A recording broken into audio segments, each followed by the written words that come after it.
"Marry me," the stranger said, dropping a single gold coin on the counter between them. Not a ring, not a flower, just cold metal catching the light, while the whole mercantile store went silent around them. Elizabeth Carter stared at that coin, then at the man's worn boots, his cracked leather jacket, the dust still settling off his shoulders from the road. She didn't know his name. She didn't know where he came from. All she knew was that her brother had 3 days before they threw him out of the doctor's care, and this stranger was looking at her like he already knew her answer. Before we go any further, if this kind of story moves you, please subscribe to our channel. Hit that notification bell and drop a comment telling us what city you're watching from. I want to see just how far this story has traveled. Now let's begin. The coin was still spinning on the counter when Elizabeth finally found her voice. "I don't know you." The man didn't flinch. He just stood there with his hands loose at his sides, his hat tilted low enough to keep half his face in shadow, watching that gold coin like he had all the time in the world. "No," he agreed. "You don't." "Then why would you?" "Because I need a wife." He said it plainly, not with arrogance, not with apology. The way a man states a fact, he has already turned over 100 times before deciding to speak it out loud. "And I think you need something too." Elizabeth looked around the mercantile. Old Mr. Hennessy had stopped pretending to stock his shelves. The 2 women near the window, Martha Pruitt and her daughter, had gone completely still. Even the young stock boy in the back had poked his head around the corner to stare. The whole town of Willow Creek was watching, and Elizabeth Carter had spent enough years in Willow Creek to know that whatever happened in the next 30 seconds would be the only thing anyone talked about for the rest of the winter. She picked up the coin. It was heavier than she expected. Real gold, not a token, not a trinket. The kind of coin most people in Willow Creek never held more than once in their lives. "One coin doesn't buy a wife," she said. "No," the man said. "It doesn't. But it tells you I'm serious." He reached up and tilted his hat back just slightly enough for her to see his eyes. Dark brown, steady. Not the eyes of a desperate man. Not the eyes of a fool. "My name is Caleb Whitmore. I have a place outside of town north toward the mountains. I can give you a home, food, security, whatever your family needs." "My family." She said it carefully. "Your brother, Thomas." He said the name quietly like he was handling something fragile. "He's been at Doc Harlan's for 2 weeks. The bill is past due." Elizabeth's grip tightened on the coin. "How do you know that ye—" "Small town," Caleb said simply. "People talk." She stared at him for a long moment. He didn't look away. He didn't shift or fidget or try to fill the silence with more words. He just waited, and that patience, that absolute stillness, was somehow the most unsettling thing about him. "You're a cowboy," she finally said. "You look like you barely have enough for your own supper." Something moved behind his eyes. Not offense, not embarrassment. Something quieter than either of those things. He glanced down at his jacket, the worn elbows, the faded collar, the boots that had been resoled at least twice, and then back up at her. "I have enough," he said. "More than enough." Martha Pruitt couldn't contain herself any longer. "Elizabeth," she said from across the store, not even pretending she hadn't been listening. "Surely you're not actually considering—" "Martha." Elizabeth didn't raise her voice. She didn't turn around. "I don't recall asking." Martha's mouth closed. Elizabeth looked back at Caleb Whitmore. "Give me until tomorrow morning," she said. He nodded once, put his hat back down, and walked out of the mercantile without another word. The door swung shut behind him. And then every person in that store started talking at once. Elizabeth didn't sleep that night. She sat at the small table in the 2-room house she rented on the east side of town, the gold coin in front of her, her needle and thread untouched beside it.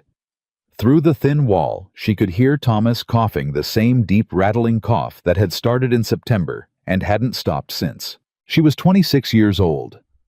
She had been the head of this household since she was 19, since the fever took their mother in the spring, and their father rode out that same summer and never came back. 7 years of sewing until her fingers bled of smiling at women who looked through her at church of stretching $3 until it felt like 10. She had survived. She had kept Thomas alive. She had done every single thing a person was supposed to do. And it still wasn't enough. Doc Harlan had been kinder than he needed to be. But he was a businessman too, and 2 weeks of medicine and bed care and careful watching cost real money. He had told her on Monday that he couldn't carry the debt past the end of the week. She had 4 days. She turned the coin over in her hand. On one side, the standard stamping. On the other, nothing unusual, just worn smooth from handling, as if someone had carried it for a long time before placing it on that counter. I have enough. More than enough. She thought about his eyes. The way he hadn't looked at her like a charity case, hadn't looked at her the way most men in this town did, either like a problem to be solved or an opportunity to be used. He had looked at her like she was a person, like he was simply presenting terms and waiting to see if she agreed. That more than anything kept her awake. At 4 in the morning, Thomas called out from the other room. Not in distress, just restless, half awake, the way he got when the nights were long. Lizzie. She went to him, sat on the edge of his bed. He was 16 years old, and looked 12. Fever had whittled him down over the past weeks. And lying in that bed, he looked so much like the small boy she used to read to by candlelight that something ached in her chest. "You okay?" she asked. "Can't sleep." He looked up at her. Even sick, his eyes were sharp. He had always been sharp, Thomas. Too sharp for his own comfort sometimes. "What are you doing up?" "Thinking." "About what?" She was quiet for a moment. Then she said, "A man came into the store today, asked me to marry him." Thomas was very still for a moment. Then, "What kind of man?" "A cowboy. At least that's what he looks like." She turned the coin over once more. "He gave me this." Thomas looked at it. His eyes widened just slightly. "That's a $20 gold piece." "I know." "Lizzie." "I know Thomas." He looked at her in the way he had that always made her feel like he was older than her instead of 10 years younger. "What are you going to do?" Elizabeth closed her fingers around the coin. "I think," she said slowly, "I'm going to say yes." The next morning she found Caleb Whitmore at the edge of town, exactly where the north road began to climb toward the mountains. He was sitting on a fence post, eating an apple, his horse tied nearby, a big gray animal, unremarkable looking, but Elizabeth noticed the quality of its hooves, the muscle in its hindquarters. Whatever else Caleb Whitmore was, he knew horses. He saw her coming and stood up without hurrying. "Well," he said. "I have conditions," Elizabeth said. He looked at her with what might have been the beginning of respect. "All right. My brother comes with me. Whatever arrangement you're offering, it covers him too. His medicine, his care, everything until he's well." Agreed. She had expected negotiation. His quick agreement threw her off just enough that she hesitated before continuing. "I want to know where we're going. I want to know what your home actually looks like before I commit to anything permanent. That I can't show you in advance," he said.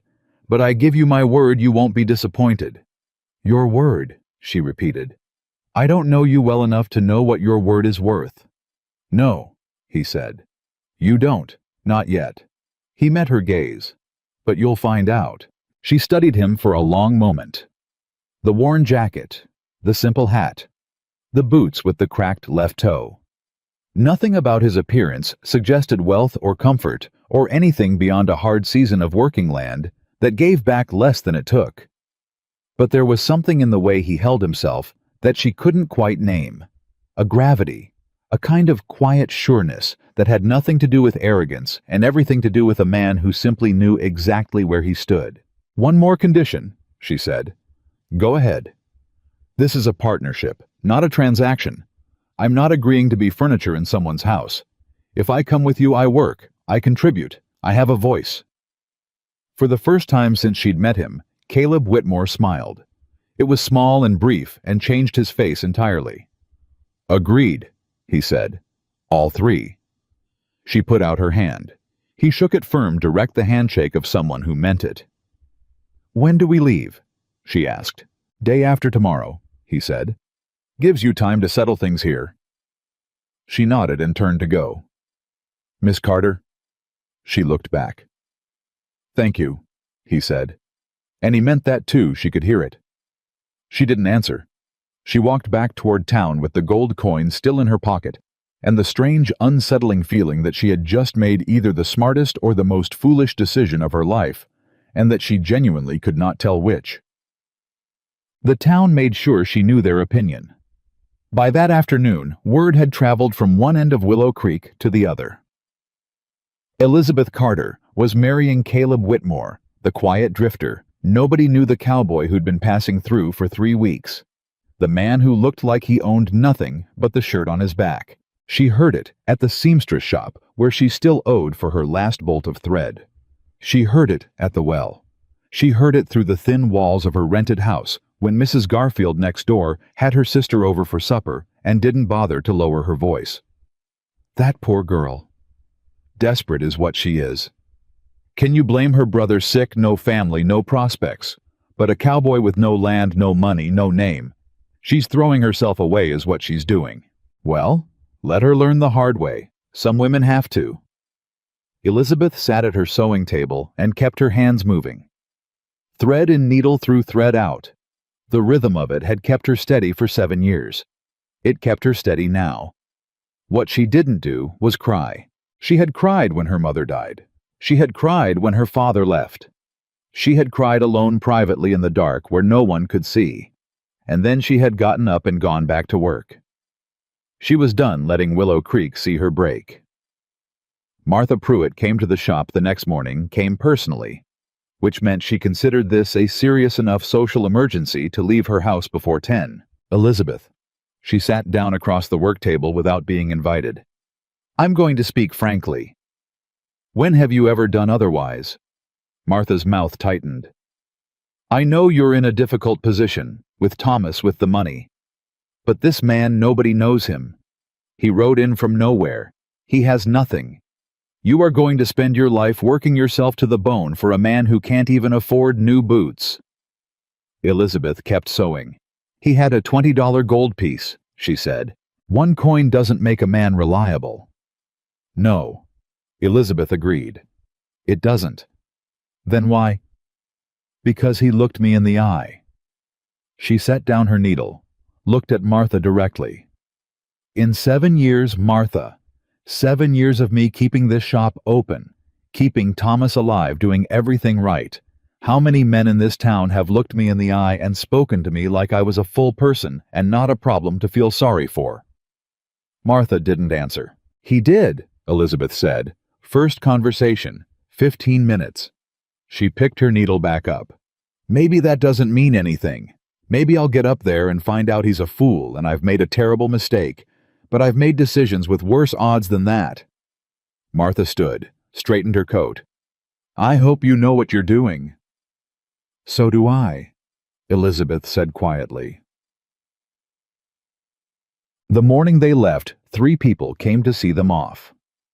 Doc Harlan, who shook Elizabeth's hand and told her Thomas's last 2 days of care were already paid. He showed her the receipt, a clean $20, settled the previous afternoon. She looked at Caleb. He said nothing, just checked the saddle straps on his horse. Old Mr. Hennessy, from the mercantile, who pressed a small paper package into her hands, thread needles, a small pair of scissors, and told her she was the best customer he'd ever had, and he hoped she found good land and good people wherever she was going. And Thomas himself, bundled in his coat, still pale, but standing on his own 2 feet, for the first time in 2 weeks, who looked at Caleb Whitmore for a long moment with that too sharp gaze of his. You'll take care of her, Thomas said. Caleb looked at him with what seemed like genuine surprise, as if the question had come from an unexpected direction. We'll take care of each other, Caleb said. Thomas seemed to consider this. Then he gave a short nod as if he'd made a private judgment and it had come out in favor. Elizabeth helped her brother into the wagon. Caleb took the reins, and they rolled north out of Willow Creek, while the town watched from behind curtains and doorframes, shaking their collective head at the poor, foolish woman who had married a stranger with worn-out boots. Nobody waved goodbye. Caleb didn't look back. Neither did Elizabeth. Neat. The first day of travel was quiet. Thomas slept in the wagon bed, exhausted from the effort of simply getting up and moving. Elizabeth sat beside Caleb on the front bench, watching the country change as they moved away from town, the flat main street giving way to rolling pasture, the pasture giving way to heavier timber, the road narrowing and the mountains growing larger ahead of them. She had not been outside of Willow Creek in 4 years. She had forgotten how large the world was. After an hour of silence, she said, "Where did you grow up?" "Here," Caleb said. "Montana, different part of it."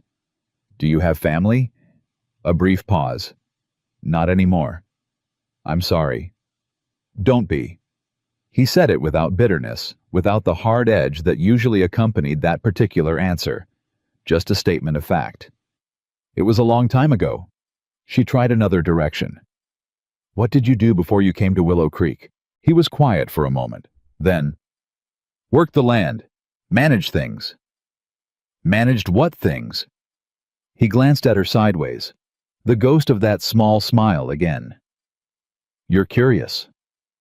"You asked me to marry you after 15 minutes of conversation," she said. "I think curiosity is appropriate." He actually laughed at that, a short, genuine sound. "Fair point." He looked back at the road. "I managed a ranch." "Your ranch?" The pause was just a little too long. "A ranch," he said. She filed that away. "And you gave it up to come work as a cowboy in Willow Creek." "Something like that." "That doesn't make very much sense." "No," he agreed. "I suppose it doesn't." He didn't offer more. She didn't push, not yet. The mountains were getting closer, and the road was getting narrower, and there was something about the way he sat with that particular question, not defensive, but simply still, that told her the answer existed and would come when it was ready. What she noticed instead was how he handled the horses. Firmly, confidently, with a touch that was sure without being harsh. How he read the road ahead, noting a soft patch in the ground before they reached it, steering around it without comment. How his eyes moved constantly, cataloging the landscape around them, with the practiced attention of a man who had spent years learning to read land. He wasn't performing competence, he simply had it. That evening they made camp at the edge of a creek. Caleb had known it was there without checking, had said simply, "We'll stop in another mile."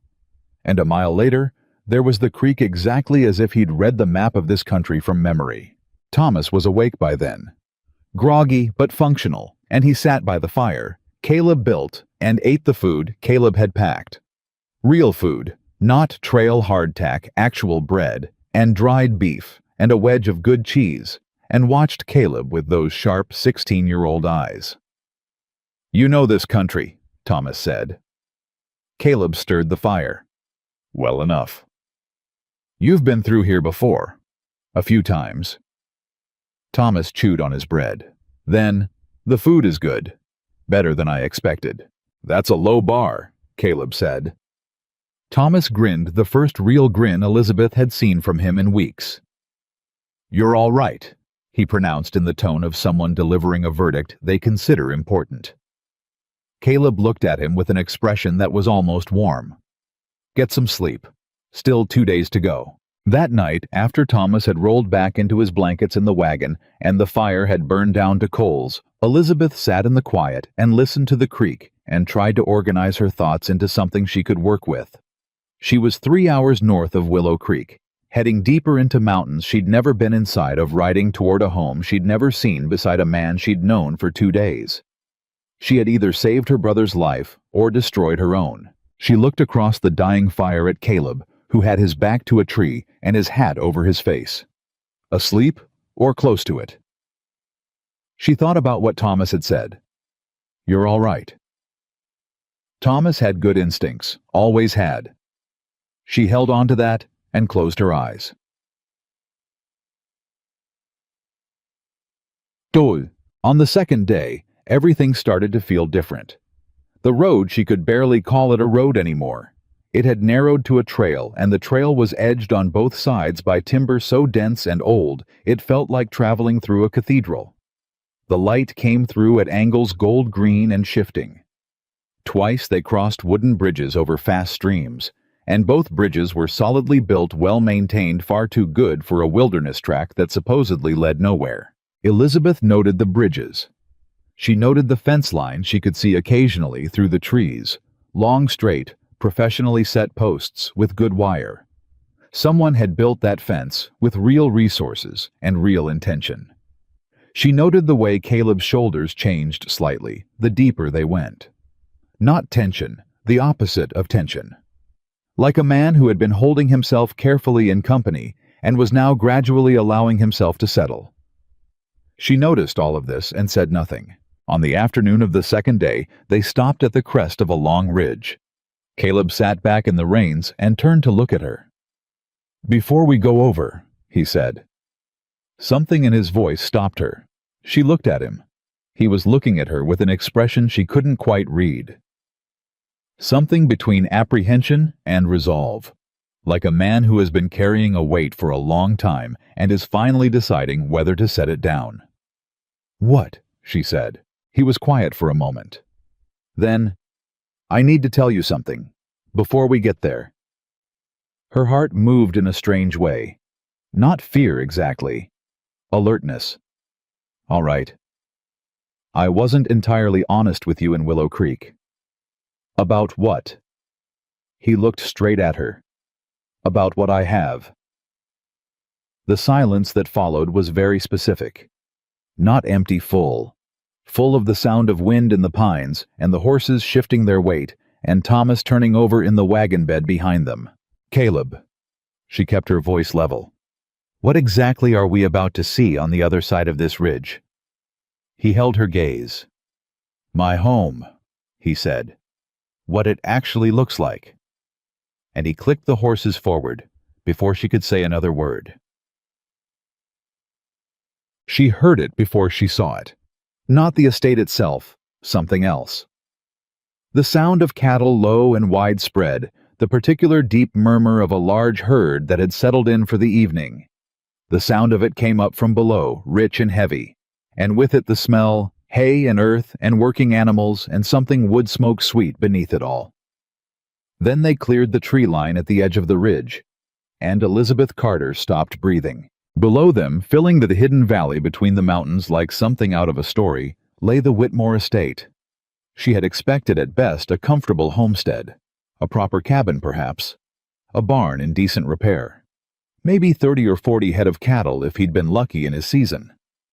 What she saw was something else entirely. The valley floor was green, impossibly green for this late in the year, which meant irrigation, which meant engineering, which meant resources she couldn't begin to calculate. The fencing below was not the rough wire she'd glimpsed through the trees. It was proper ranch fencing, miles of it perfectly maintained. The barns there were 3 of them, enormous, their roofs solid, their sides straight. Beyond the barns were smaller outbuildings, a bunkhouse, what looked like a smithy, structures she couldn't name from this distance. And there, at the center of it all, set back from the working buildings, on a small natural rise, the house. It was not a cabin. It was not even a large farmhouse. It was a mansion, 2 full stories of cut stone and good timber with a covered porch that ran the full length of the front and windows that caught the evening light and threw it back like it had something to prove. It was the kind of house that took years to build and the kind of money that most people in Montana Territory would never see. Elizabeth turned very slowly to look at Caleb Whitmore. He was watching her face with an expression she had never seen on him before. Careful, vulnerable, waiting. "Who are you?" she said. His jaw moved.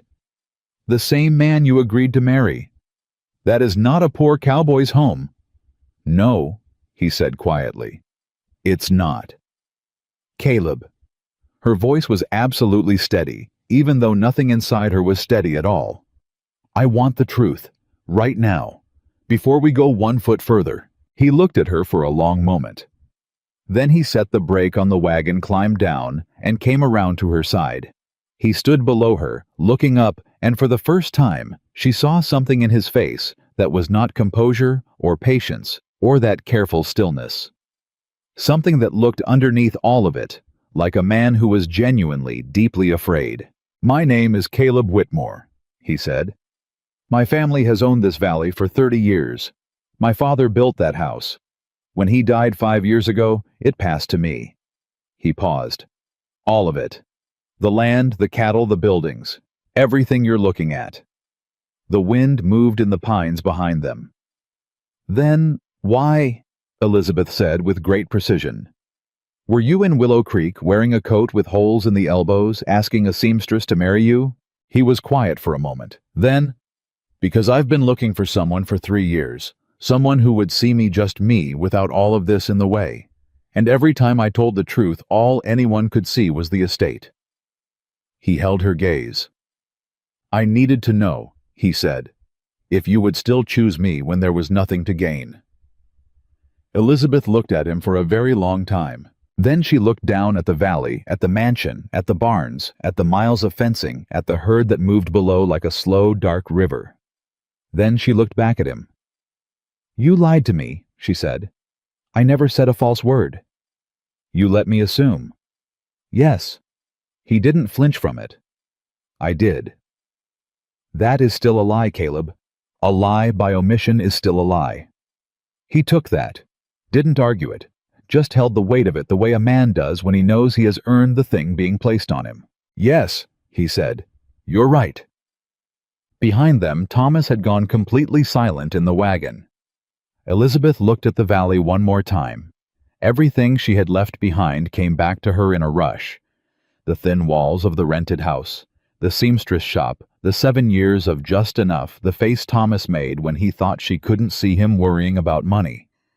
And then she thought about what she had agreed to, the conditions she had set, a partnership, not a transaction. I have a voice. He had agreed to all of it. He had paid Thomas's bill. He had packed good food for the road. He had said we'll take care of each other to her sick 16-year-old brother without hesitating. None of that changed because of what lay at the bottom of this ridge. But something else had changed, something that mattered. She did not know yet what she was going to do with it. "Take us down," she said. He looked at her sharply.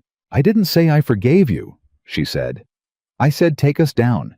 I want to see what else you haven't told me."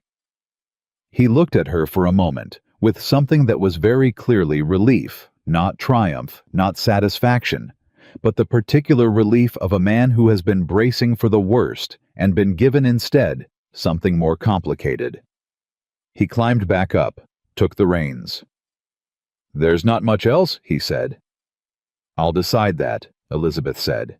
And as the wagon rolled forward over the ridge and began the long descent into the hidden valley, with the evening light falling golden across the mansion and the barns and the green impossible pastures below, Elizabeth Carter sat with her hands folded in her lap and said nothing and felt the whole shape of her life shifting beneath her like ground that had just revealed it was not as solid as she thought.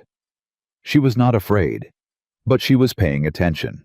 And somewhere behind her, Thomas Carter, 16 years old and nobody's fool, looked out over the valley with wide eyes and then looked at the back of Caleb Whitmore's head and smiled a quiet private smile that his sister didn't see.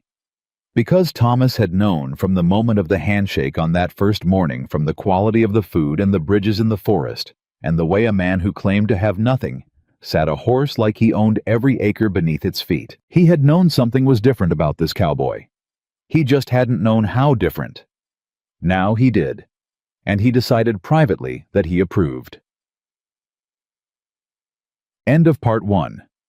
The first person to meet them at the bottom of the ridge was a man named Samuel Cole. He was somewhere past 60, with a white beard cropped close, and hands that looked like they'd been carved from the same wood as the fence posts he spent his days fixing.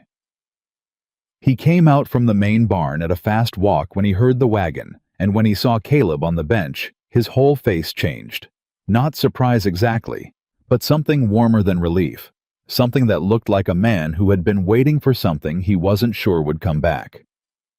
"Boss." He said it simply. Elizabeth heard that word and went very still. Caleb climbed down from the wagon.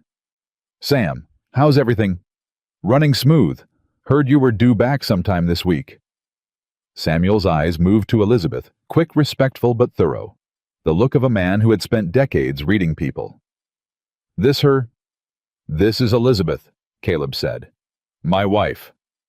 Samuel removed his hat immediately. "Ma'am." He said it with real courtesy, the kind that isn't performed but simply is. "Welcome to Whitmore." Elizabeth looked at Samuel, then at the men who had stopped working behind him. 5 of them visible more she could sense further back, all of them looking at Caleb and then at her with the particular attention of people who had been waiting to see what their employer brought home. "Thank you," she said. And meant it, though. Her voice came out quieter than she intended. Thomas appeared at the back of the wagon, and Samuel's eyes went to him with immediate practical concern. "The boy needs the house," Samuel said to Caleb. "Not a question. He's been sick, but he's on the mend. Mrs. Cole will have a room ready inside of 20 minutes. He was already moving. I'll send her word." And that was that, the machine of a well-run estate engaging without friction, and Elizabeth standing in the middle of it, realizing that this place had been running efficiently for years without her, and would have continued to do so. That she was not needed here for practical survival the way she had assumed. That the equation was different from what she'd built in her head on the long ride north. She didn't know yet if that was better or worse. Yug. The inside of the house was worse than the outside, in the sense that it was more than she was prepared for. She had walked through the front door, expecting the interior of a rich man's home, cold, formal, all show, and no warmth. What she found instead was a house that had clearly been lived in by people who worked for a living. The floors were good wood, but scuffed from boot traffic. The furniture was solid and expensive in the way that functional things are expensive, not decorative ones. Books stacked on shelves that were also stacked with account ledgers and seed catalogs. A stone fireplace that was big because it needed to be big, not for effect. It was the house of a man who had money, but spent it on things that mattered. Mrs. Cole Samuel's wife, a compact woman of about 55, with iron-gray hair and a look of absolute authority over her domestic domain, led Thomas upstairs to a room and had him fed and settled while Elizabeth was still standing in the front hallway, trying to reorganize her understanding of everything. Caleb came in behind her and stood at a distance that was respectful of the storm he knew was still sitting in her chest.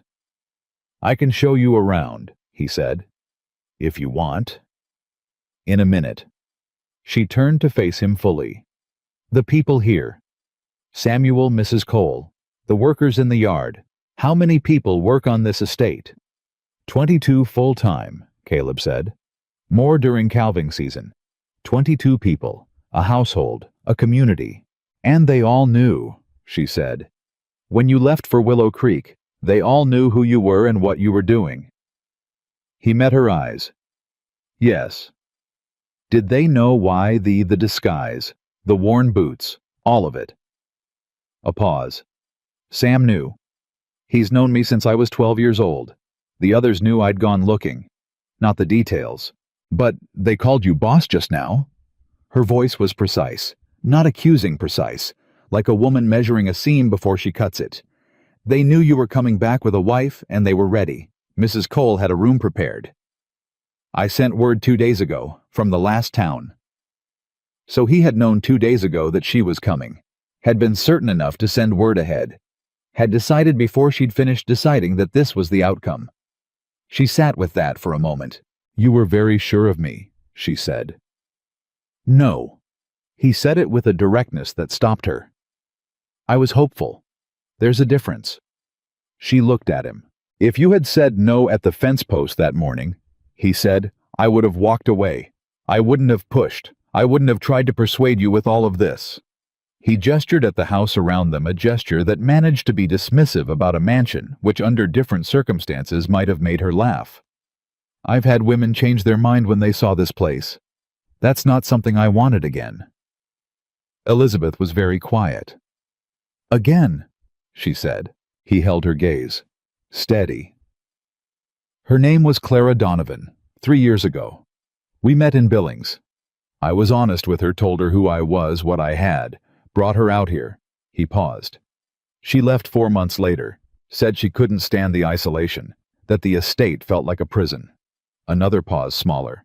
"That I felt like a prison." The house was very quiet around them.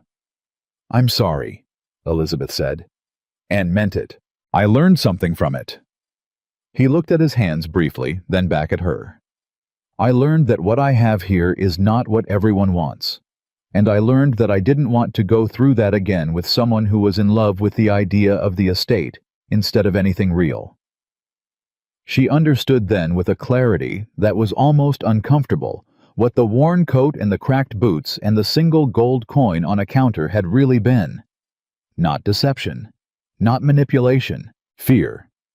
The particular fear of a man who had been chosen for his wealth and left for his solitude, and had decided he would rather be chosen for nothing and found worthy than chosen for everything and found lacking.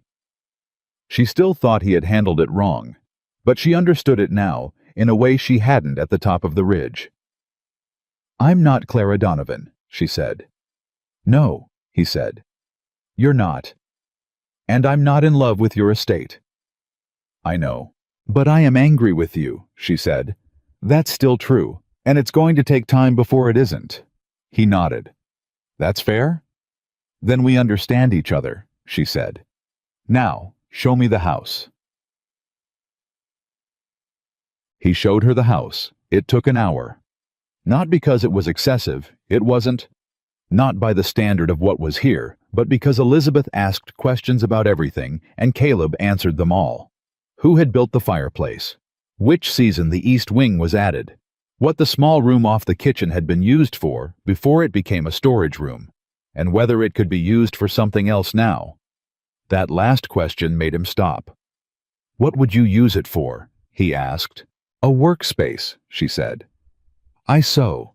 I need light and a table and a place where I can spread material without someone walking through it." He looked at the room. She watched him calculate windows' light direction proximity to the main house traffic.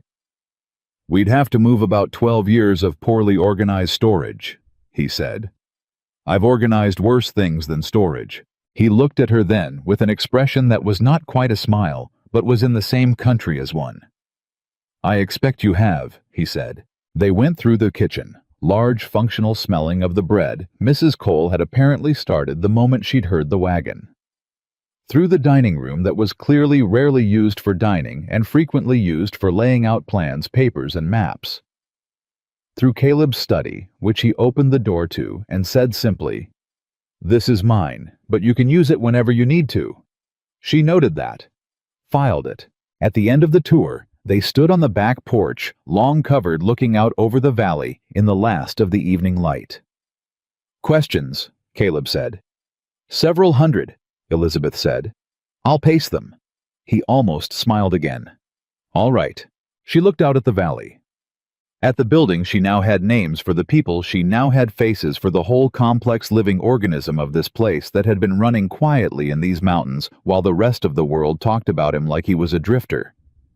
"The town," she said. "Willow Creek. When you were there, were you just passing through, or were you there specifically?"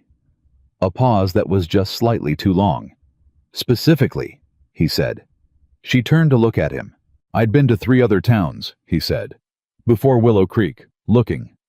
He seemed to feel the inadequacy of that word as he said it. Not looking for a specific kind of woman. Just looking for someone real. Someone who had built something with their own hands and knew what it cost.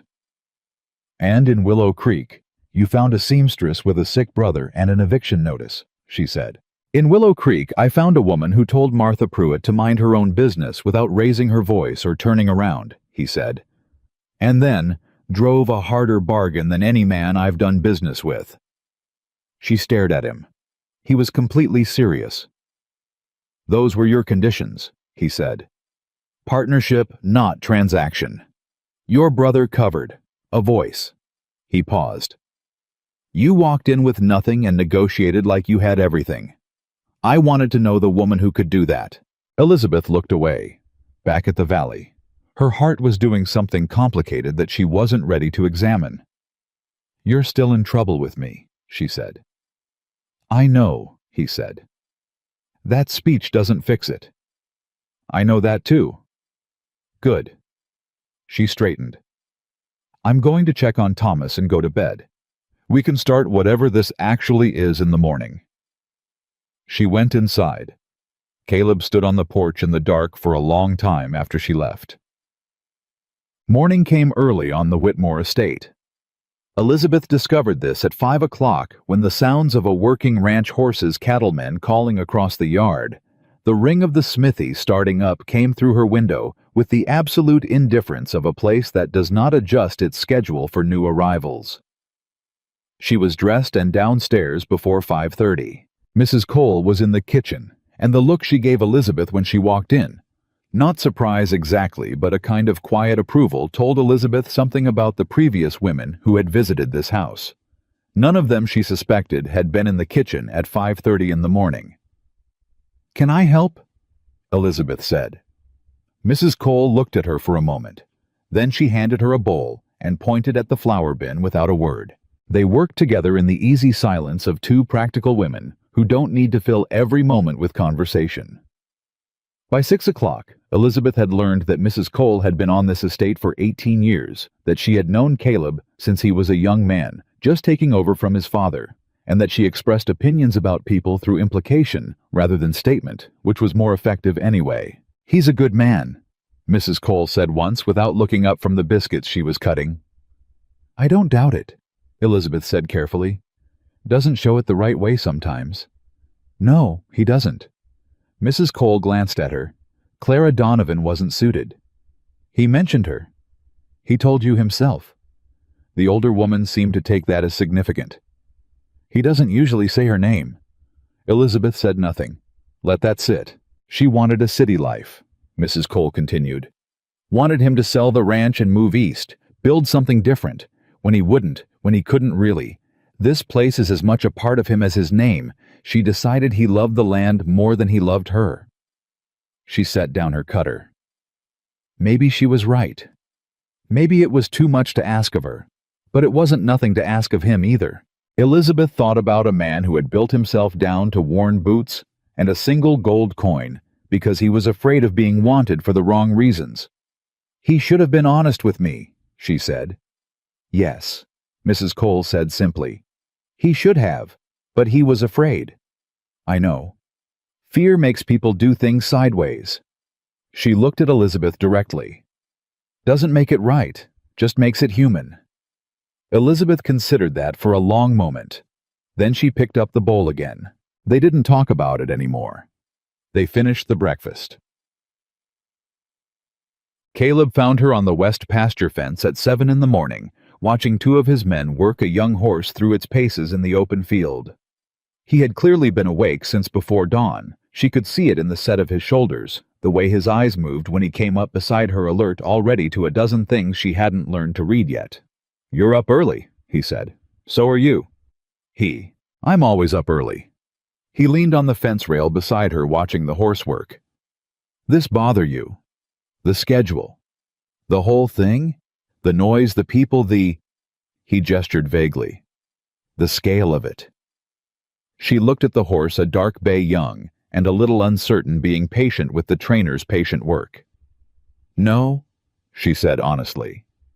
"It doesn't bother me. It's different from what I expected. But different isn't the same as bad." He was quiet for a moment. "Most people," he said, "when they come out here for the first time, they either fall in love with it immediately or they feel trapped by it. By the size, the distance from town, the mountains on three sides." "And Clara felt trapped," Elizabeth said. He looked at her. She met his gaze. "Mrs. Cole talks," she said. He exhaled. "Mrs. Cole has opinions. Good ones, mostly." She looked back at the horse. "For what it's worth, I don't feel trapped. I feel like I don't know what I'm looking at yet. That's different." She paused. "I've spent 7 years in a 2-room house in a town that didn't particularly want me there. This is bigger than that. But the mountain doesn't judge me. That's already an improvement." Something shifted in his expression, just slightly, just enough. I want to learn the estate, she said. I want to understand how it runs, what the people here do, what they need, what matters to them. I'm not going to be decorative, Caleb. I told you that in Willow Creek, and I'm telling you again now. I know. And I meant what I said about a voice. When I have opinions about how things are done here, I want to hear them. She looked at him steadily. You say that now. I mean it now. He held her gaze. This place needs someone else who gives a damn about more than the cattle count. It's been missing that, for longer than I want to admit. Elizabeth thought about the way Mrs. Cole had said he doesn't usually say her name.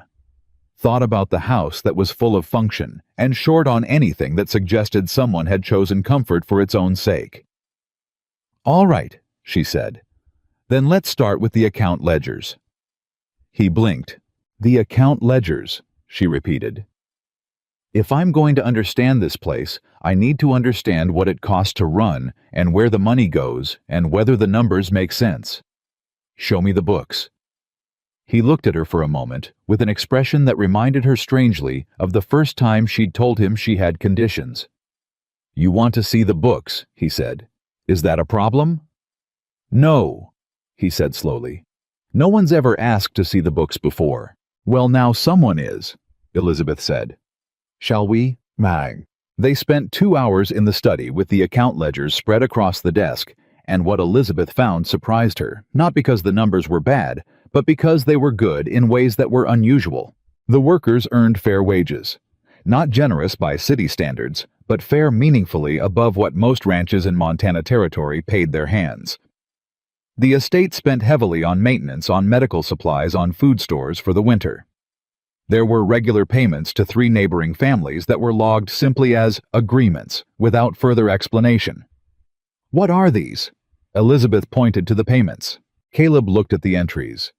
His expression shifted into something careful. Old commitments. My father made arrangements with some of the families when he was expanding the land. They let him buy land they'd been farming. In exchange, he promised quarterly payments as long as the estate ran. Are they still farming? Some of them. The Garrity family runs their own small spread on the east side. The Malone widow, her husband sold land to my father, and she's been on those payments for 12 years now. Elizabeth looked at the numbers, at the consistency of them year after year. You've honored these arrangements every quarter, she said. They were promised, he said, as if this was self-evident. She looked at him. Most men would have found legal grounds to end them when the land transferred. He said nothing. Your father made these promises, she said. Not you. You could have... They were promised, he said again. Simply. Finally. Elizabeth looked down at the ledger. At 12 years of quarterly payments to a widow who had sold her husband's land and received a promise in return. She thought about what kind of man honors the promises his dead father made to people who have no legal recourse. She thought about the worn coat and the cracked boots, and the way he had said, I have enough, more than enough. She thought about Thomas's room upstairs, where Mrs. Cole had put extra blankets on the bed, and placed a cup of willowbark tea on the nightstand, without being asked. She thought about the workers she had seen that morning going about their work with an ease that spoke of stability, of knowing their position was secure, of not having to worry that the man who employed them would change the terms without notice. She was still angry with him. That was true. But she was beginning to understand something about the shape of this man's character. Not the shape of his fortune, the shape of what he actually was. And those were 2 very different things. Thomas was better by the 3rd day. Not well, not yet, but measurably better, with color returning to his face and an appetite that had Mrs. Cole shaking her head in mock alarm at how much one skinny boy could consume. He moved carefully, conserved his energy, but his eyes were sharp again, and he watched everything about the estate with the focused attention of someone cataloging information they intend to use. On the 4th day, he found Samuel Cole in the barn. Elizabeth saw them from the yard, her 16-year-old brother standing beside the white-bearded foreman, both of them looking at a harness that needed repair. Thomas asking questions in that rapid-fire way of his, while Samuel answered in steady sentences without impatience, like a teacher who had found a student worth teaching. She watched them for a moment. Then Caleb came up beside her. "Your brother has opinions about harness design," he said. "Thomas has opinions about everything. Sam says he's right about the harness." A pause. "That's not nothing." Elizabeth smiled. Small private directed at the ground. "No, it's not."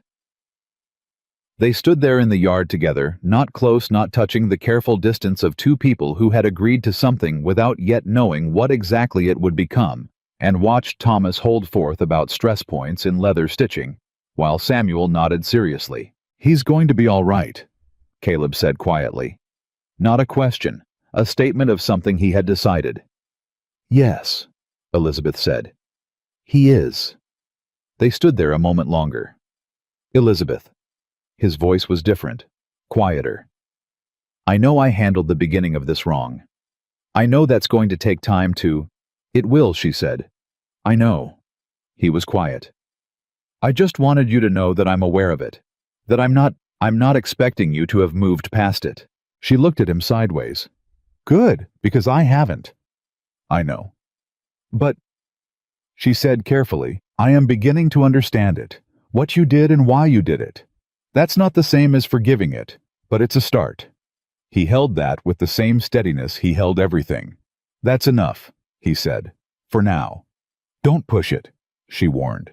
"I'm not," he said, and almost smiled. The first real test came on the 6th day. It came from nowhere visible, which was the way the real tests always came. A man rode in from the South Road at mid-morning, wearing good clothes, and an expression that Elizabeth, even from across the yard, identified immediately as the expression of a man who is very pleased with something he has not yet revealed. His name was Richard Holloway. She learned this from Samuel, who appeared beside her before the rider even dismounted, and said quietly in the voice of a man who has seen trouble before and knows how to greet it without flinching. "That's Richard Holloway. He's been sniffing around the south boundary for 2 months." "Who is he?" "He owns the 2 ranches east of the Garrity land. He wants the valley." Samuel's voice was flat. "He's been wanting it for 10 years. What stopped him?" "Caleb," Samuel said simply. Holloway dismounted in the yard, with the ease of a man who intends to make himself comfortable in a space that isn't his. He was perhaps 50, well-fed, with the kind of silver-templed handsomeness that is assembled carefully rather than arrived at naturally. He looked around the yard with proprietary interest that made Elizabeth's skin prickle. Then his eyes found her, and something changed in his expression. A recalculation. A new piece of information being slotted into whatever plan he was already running. "Mrs. Whitmore," he said, crossing toward her. "I'd heard Caleb had finally gotten himself a wife. I didn't believe it." He extended his hand with a smile that showed teeth. "Richard Holloway. I'm an old friend of the estate." Elizabeth shook his hand. "Mr. Holloway. Is Caleb about?" "I'll let him know you're here," she said. She didn't go immediately.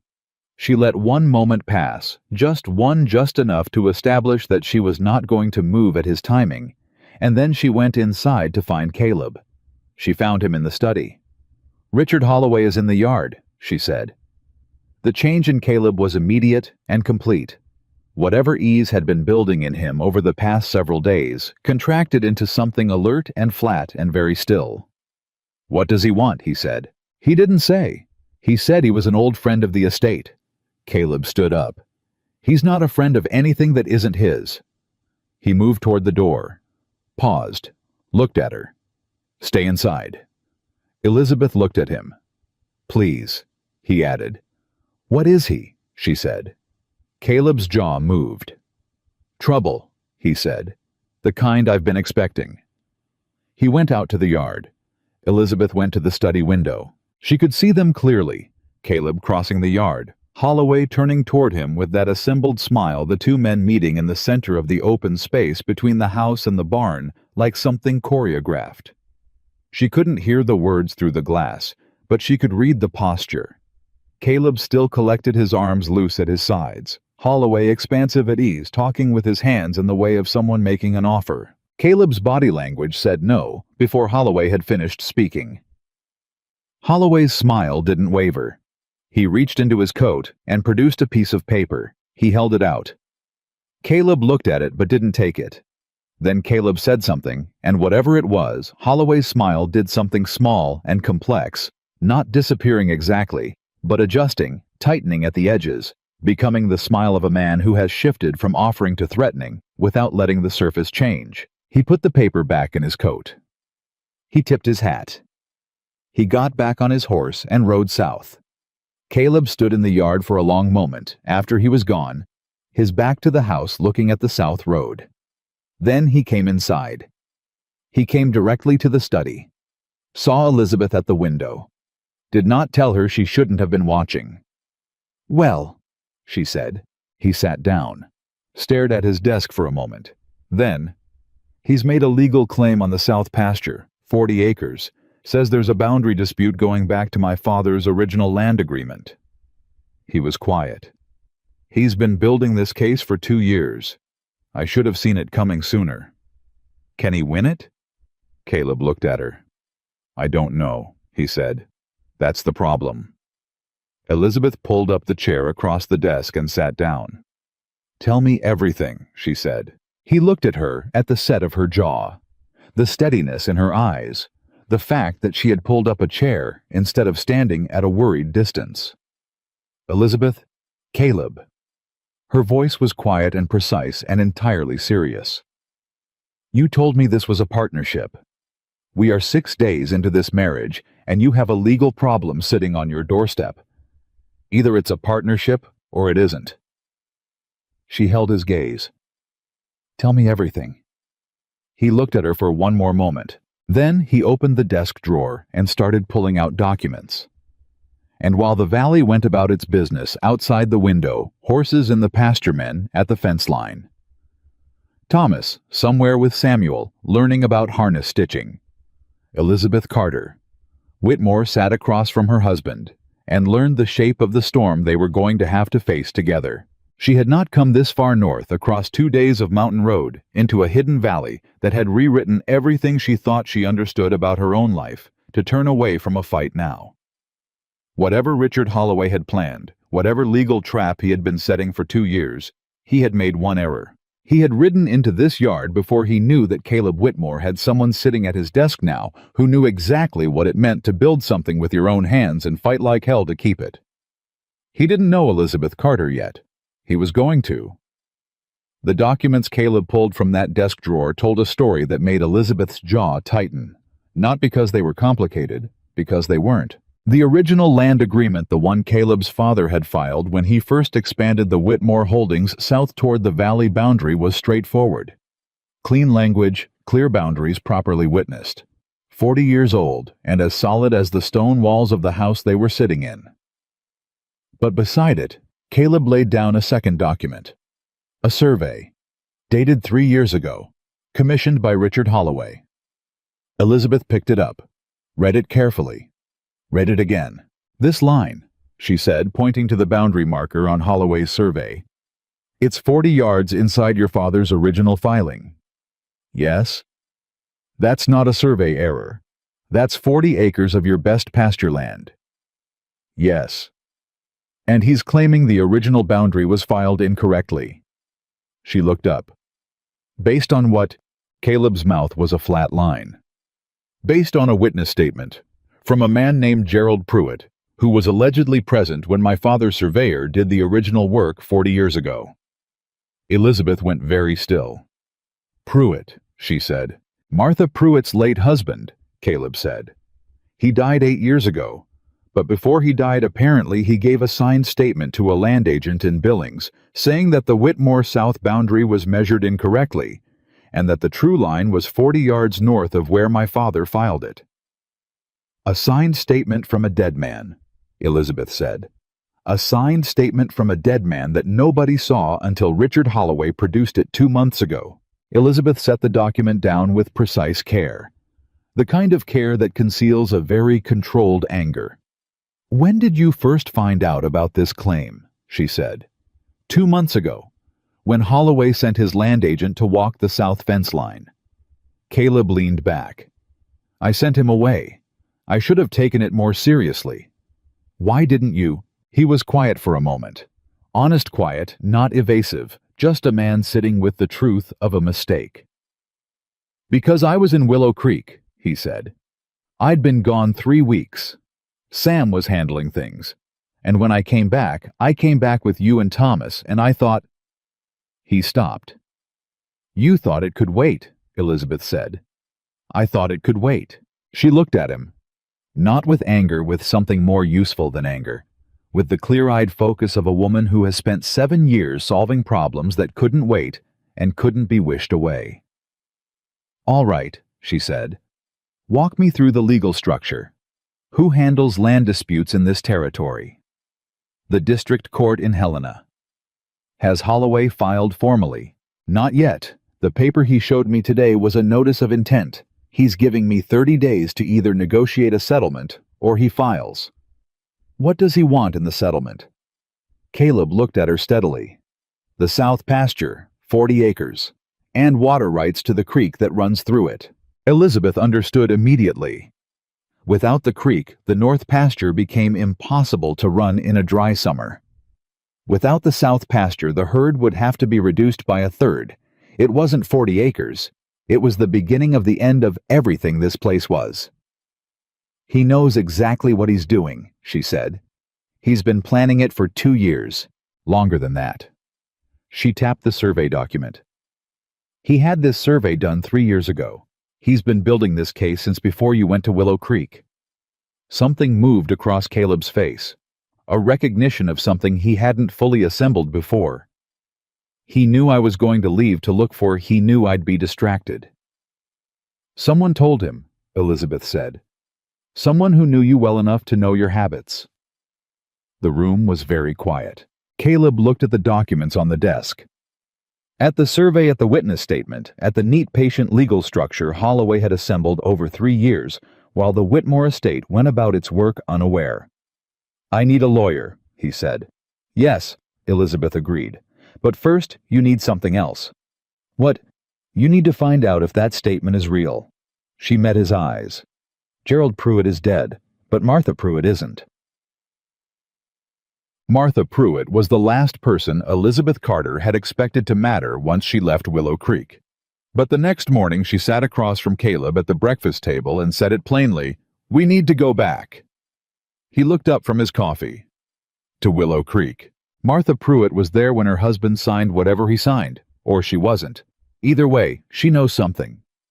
Elizabeth set down her cup. And Gerald Pruitt was a man who liked to talk.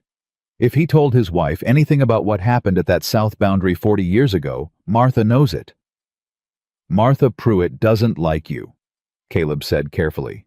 "Martha Pruitt doesn't like anyone who doesn't need her approval," Elizabeth said. "That's a different problem." She paused. "She'll talk to you." Caleb looked at her for a moment. "You want me to go without you?" "I want us to go together, but I'll stay in the wagon if that gets you further through her front door." She held his gaze. "I'm not proud. I'm practical. We use what works." He was quiet for a moment. Then, "You've been married to me for 6 days, and you're already strategizing visits to my legal opponent's witnesses." "I've been practical my whole life," she said. "It's too late to stop now." He almost smiled. It was becoming, she realized, a reliable, almost something she had started watching for without quite deciding to. "All right," he said. "We leave tomorrow morning." They told Samuel before they left. Not everything enough. Samuel listened with his arms crossed, and his expression doing the careful work of a man who is not surprised but is deeply unhappy. "Holloway's been quiet for a reason," Samuel said. "He doesn't move until he's ready." "I know," Caleb said. "He's got someone on the inside, Caleb." Samuel said it flatly. Not an accusation, a statement. "Someone who's been watching this place. That survey was done while you were in Helena last spring. 3 days you were gone. Holloway's man walked the south line on day 2. Elizabeth watched Caleb's face process that. Who knew I was going to Helena? Caleb said. Half the outfit knew. Samuel's voice was steady. I'm not pointing fingers until I have something to point with, but I want you to know what I think. I know what you think, Caleb said. Keep your eyes open. Always do. Samuel looked at Elizabeth. You watch him out there. I intend to, Elizabeth said. Samuel held her gaze for a moment with those steady old eyes. Then he nodded. Not the automatic courtesy nod of a man acknowledging a woman. The nod of someone who has just decided something about someone's character. Good, he said simply. The road back to Willow Creek felt different in the other direction. Elizabeth noticed that immediately. Going north, she had been a woman moving toward an unknown. Coming south, she was something else, a woman who knew what she was defending, who had spread account ledgers across a desk and read land surveys with her jaw set and made decisions about witnesses before most people would have thought to ask the question. She was not the same woman who had ridden out of Willow Creek 6 days ago. She wasn't sure Willow Creek would notice. But she noticed. Caleb drove without rushing. The morning was cold, the road firm, and they made good time. Thomas had wanted to come, had argued for it in the direct, earnest way of a boy who has decided he belongs in the middle of whatever is happening. And Elizabeth had told him no, with such absolute finality that he hadn't pushed. He was well enough to be useful on the estate, and Samuel had projects for him, and that was that. He's going to be good at this, Caleb said about 20 minutes into the ride. Elizabeth didn't need to ask what he meant. He's good at everything he decides to care about. He reminds me of someone. She looked at him. My father, Caleb said. The way he asked questions, the way he listened to the answers, really listened like he was building something in his head while you talked. He was quiet for a moment. My father built this estate from 40 acres and a promise. He started with almost nothing. And Thomas started with less than that, Elizabeth said. I know. He kept his eyes on the road. That's what I mean. Elizabeth sat with that for a while, with the particular feeling of hearing someone speak of her brother that way, not with pity, not with charity, but with a kind of recognition that Thomas himself would have called the only thing he'd ever really wanted. She didn't say any of this out loud. Some things didn't need saying. Tell me about your father, she said instead. And Caleb talked, really talked in a way she hadn't heard from him yet for the next hour of road. About a man who had come to Montana with a horse and a hand tool and a will that was apparently geological in its stubbornness. Who had negotiated land purchases with handshakes and honored every one of them when the paperwork caught up. Who had built the estate piece by piece over 30 years, not with inherited money, but with compounded patience, with the kind of slow, certain work that doesn't make for exciting stories, but builds things that last. Who had died of a heart that simply wore out from working too hard too long with too little complaint in the winter of 1882. He never told people what he had, Caleb said. Not directly, he let the work speak. He said he used to say that a man who has to tell you he's worth something usually isn't. Elizabeth thought about a worn coat and cracked boots and a gold coin on a counter. You got that from him, she said. For better or worse? Both, she said honestly. For both. He glanced at her, and she let him see that she meant it without softening it, the criticism and the understanding in the same look, because that was the truth, and she wasn't in the habit of delivering anything else. He looked back at the road, but his shoulders did something, settled slightly, like a man who has been carrying something carefully for a long time and has been told he can put it down just for a moment without it breaking. Willow Creek looked smaller than Elizabeth remembered. That was the first thing. The second was that it looked at her differently, or rather the people in it looked at her differently. She felt it the moment the wagon rolled down the main street. The eyes that came to windows. The woman who stopped in front of the dry goods store and stared openly. Old Mr. Hennessy, who came to the doorway of the mercantile and lifted a hand with something that looked almost like relief. The word had traveled, of course. In a town this size, word always traveled. The poor cowboy's wife had gone north and not come back starving. That was already more than most of them had predicted. Martha Pruitt's house was on the west side of town behind the church. Caleb tied the horse and looked at Elizabeth. "Together," he said. She had considered this for 2 days. "Together," she said. "Let her decide how she wants to handle it." They knocked. Martha opened the door, and her face did 3 things in rapid sequence: surprise, defensiveness, and then something that was harder to name. Something that looked briefly like the face of a woman who has been waiting for someone to come ask her a question that has been sitting in her chest for a very long time. "Elizabeth," she said. "Martha." A pause. "May we come in?" A hesitation. A longer one than was comfortable. Then Martha stepped back from the door. The inside of Martha Pruitt's house was exactly what Elizabeth expected. Precise, well-kept everything in its assigned place, the home of a woman whose control over her environment was her primary comfort. They sat in the front parlor. Martha did not offer tea. "I heard you were still up there," Martha said, "at his estate." She said the last 2 words with a specific emphasis, not quite mockery, but the kind of punctuation a person uses when they feel they were right about something and are deciding whether to say so. "We are," Elizabeth said. "And we've come because we need information about Gerald." Martha went very still. "My husband has been dead for 8 years, she said. "I know," Elizabeth said. "And I'm sorry for that. I mean it. Martha, Gerald was a good man, and I know you miss him." She held the older woman's gaze. "But before he died, he signed a statement about work he did as a witness 40 years ago. At the Whitmore South Boundary Survey." Something moved across Martha's face. Complicated and quick, and not entirely readable. "Who told you about that?" she said. "Richard Holloway showed Caleb the document," Elizabeth said. "He's using it to claim 40 acres of Whitmore land." Martha's mouth tightened. She looked at Caleb for the first time since they'd sat down. "Mr. Whitmore?" "Mrs. Pruitt," Caleb said. Quiet, direct, respectful. "Your father was a fair man," Martha said abruptly. Caleb blinked. "Yes, he was. Gerald respected him." She turned the words over like she was deciding which to keep. "He wouldn't have—" She stopped. Started again. "Gerald worked as a witness for land surveyors for 20 years. He knew what he saw and what he signed." "What did he tell you about the Whitmore survey?" Caleb asked. Martha looked at the window for a long moment.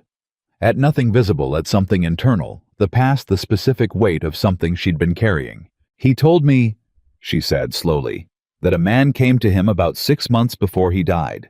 Came to the house. I thought he was a land agent. He said he was from Billings doing historical research on early Montana territory surveys. Said he was writing a record of the early boundary work." She paused. "He was very polite. Gerald liked him." Elizabeth leaned forward slightly. "Gerald talked to him for 2 hours, Martha continued.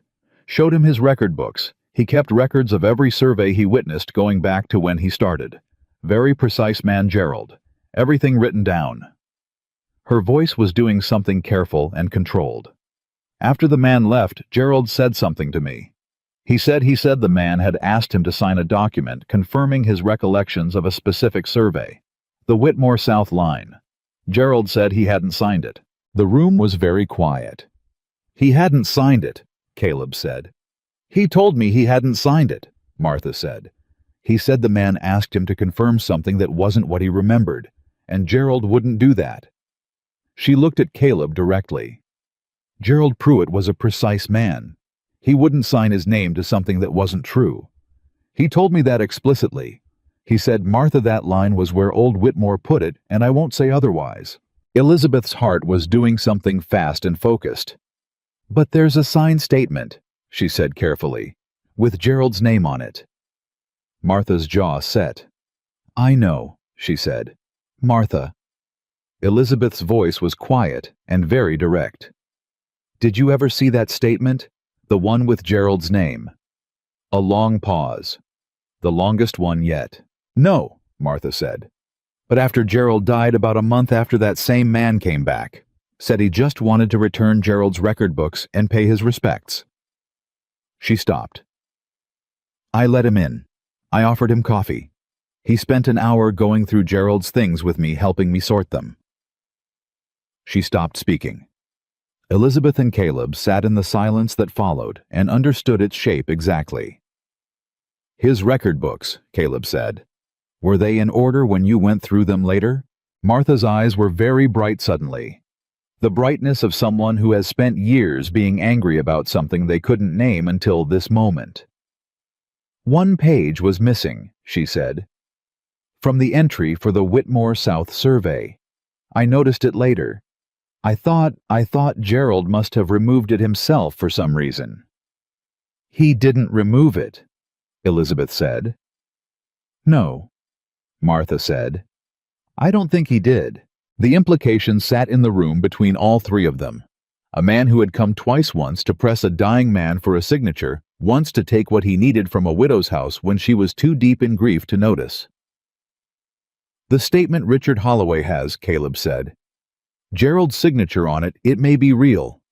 But what he was made to confirm, he wouldn't have confirmed it willingly, Martha said. Her voice had gone from careful to certain. Gerald's memory was as sharp at the end as it was at the beginning. He knew what he saw at that south line. He told me. She looked at Caleb with the clearest look Elizabeth had seen from her in years. Your father put that boundary exactly where the original agreement said it should be. Gerald saw it, and Gerald would not have signed his name to anything that said otherwise. Caleb leaned forward. Mrs. Pruitt, would you be willing to testify to that at a land hearing in Helena? Martha looked at him for a long moment. Then she looked at Elizabeth. And Elizabeth, who had sat across from this woman for 30 minutes and let her arrive at her own conclusions without pushing, without performing, without doing anything except being completely honest about what was at stake, held her gaze and waited. Gerald was a precise man, Martha said finally, and I am a precise woman. She straightened in her chair. I will not sit in this town and let Richard Holloway use my dead husband's name to steal land that was fairly bought and fairly bounded. A pause. Yes, I'll testify.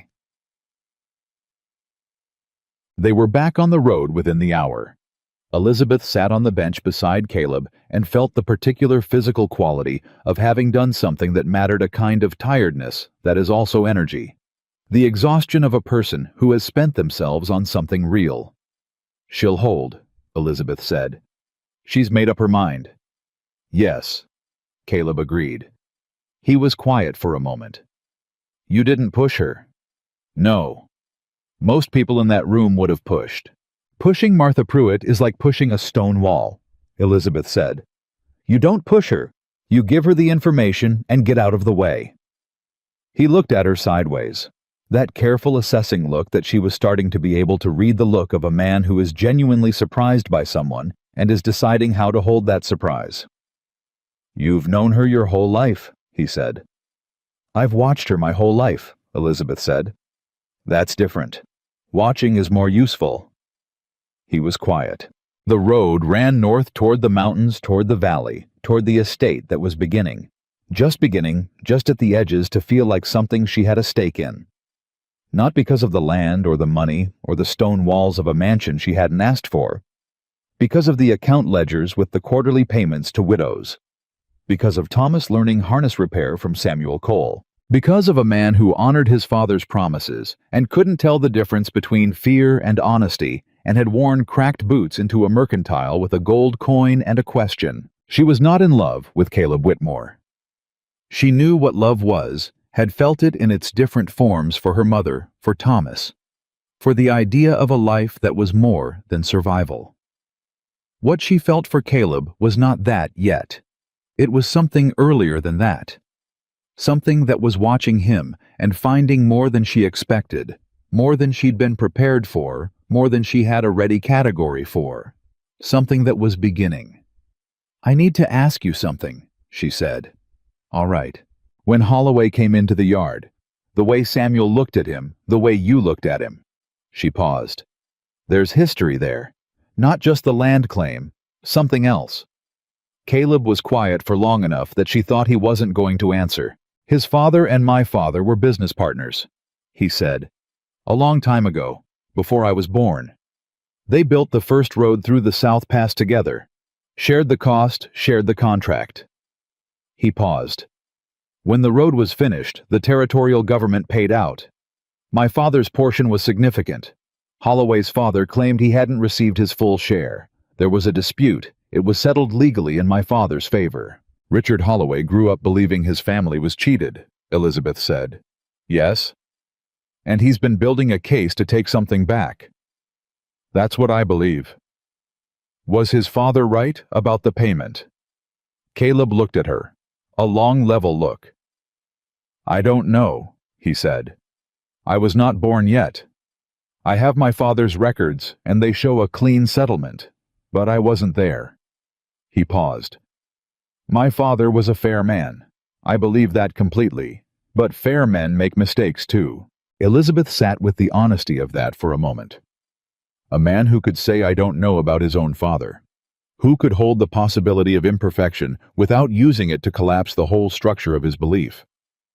That complicates things, she said. Yes, he said. It does. Do you think Holloway knows that his case is built on a forged statement? I think he commissioned the forgery, Caleb said flatly.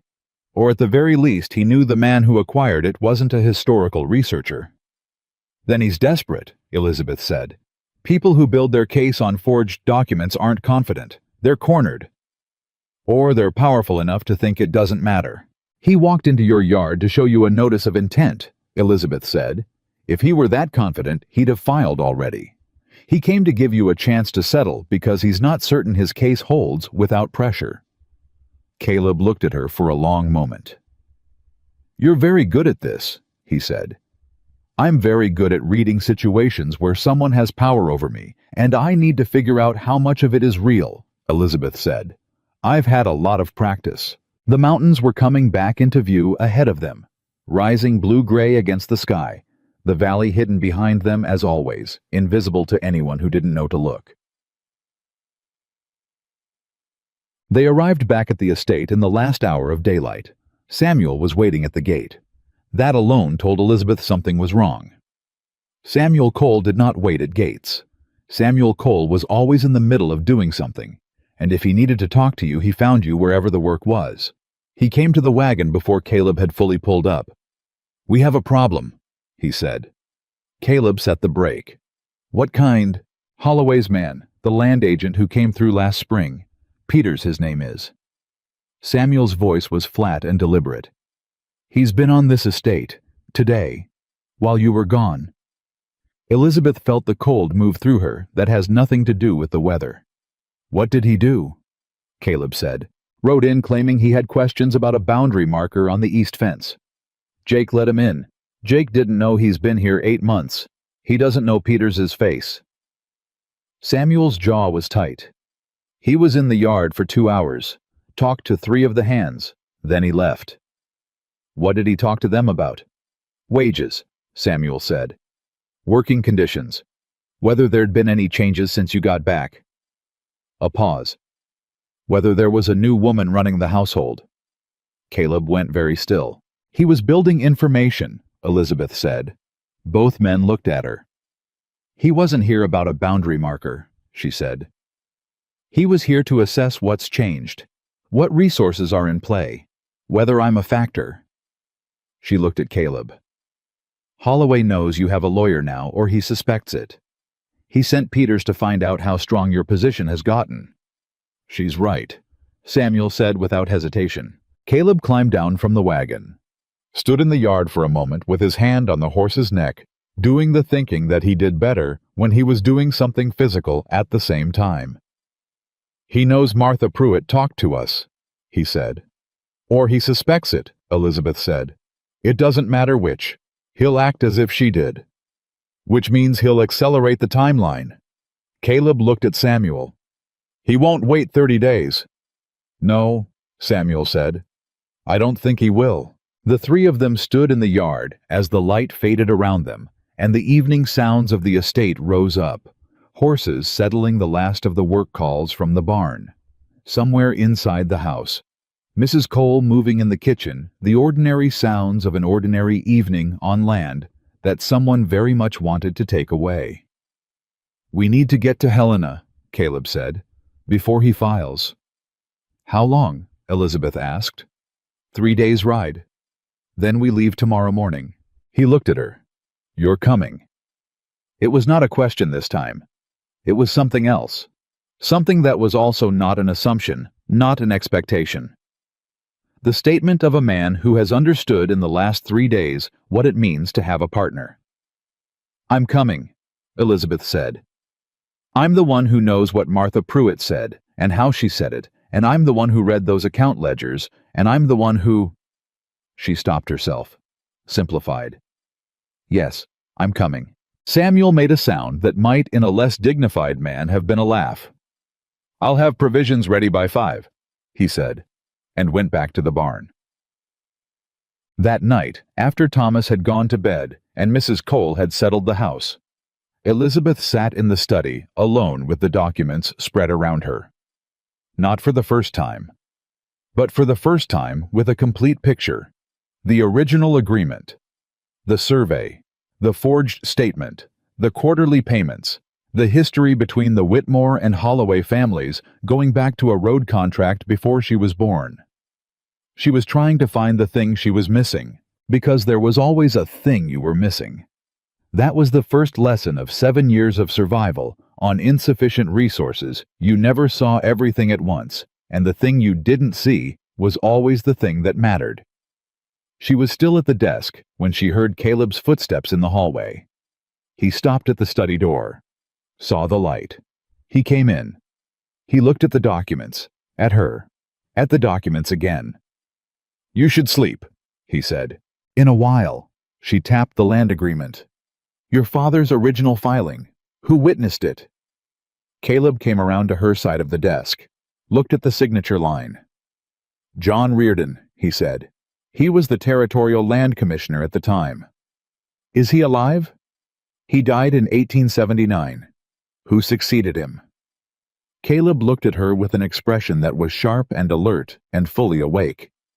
"I don't know his successor personally, but the Territorial Land Office will have records. The original survey notes," Elizabeth said.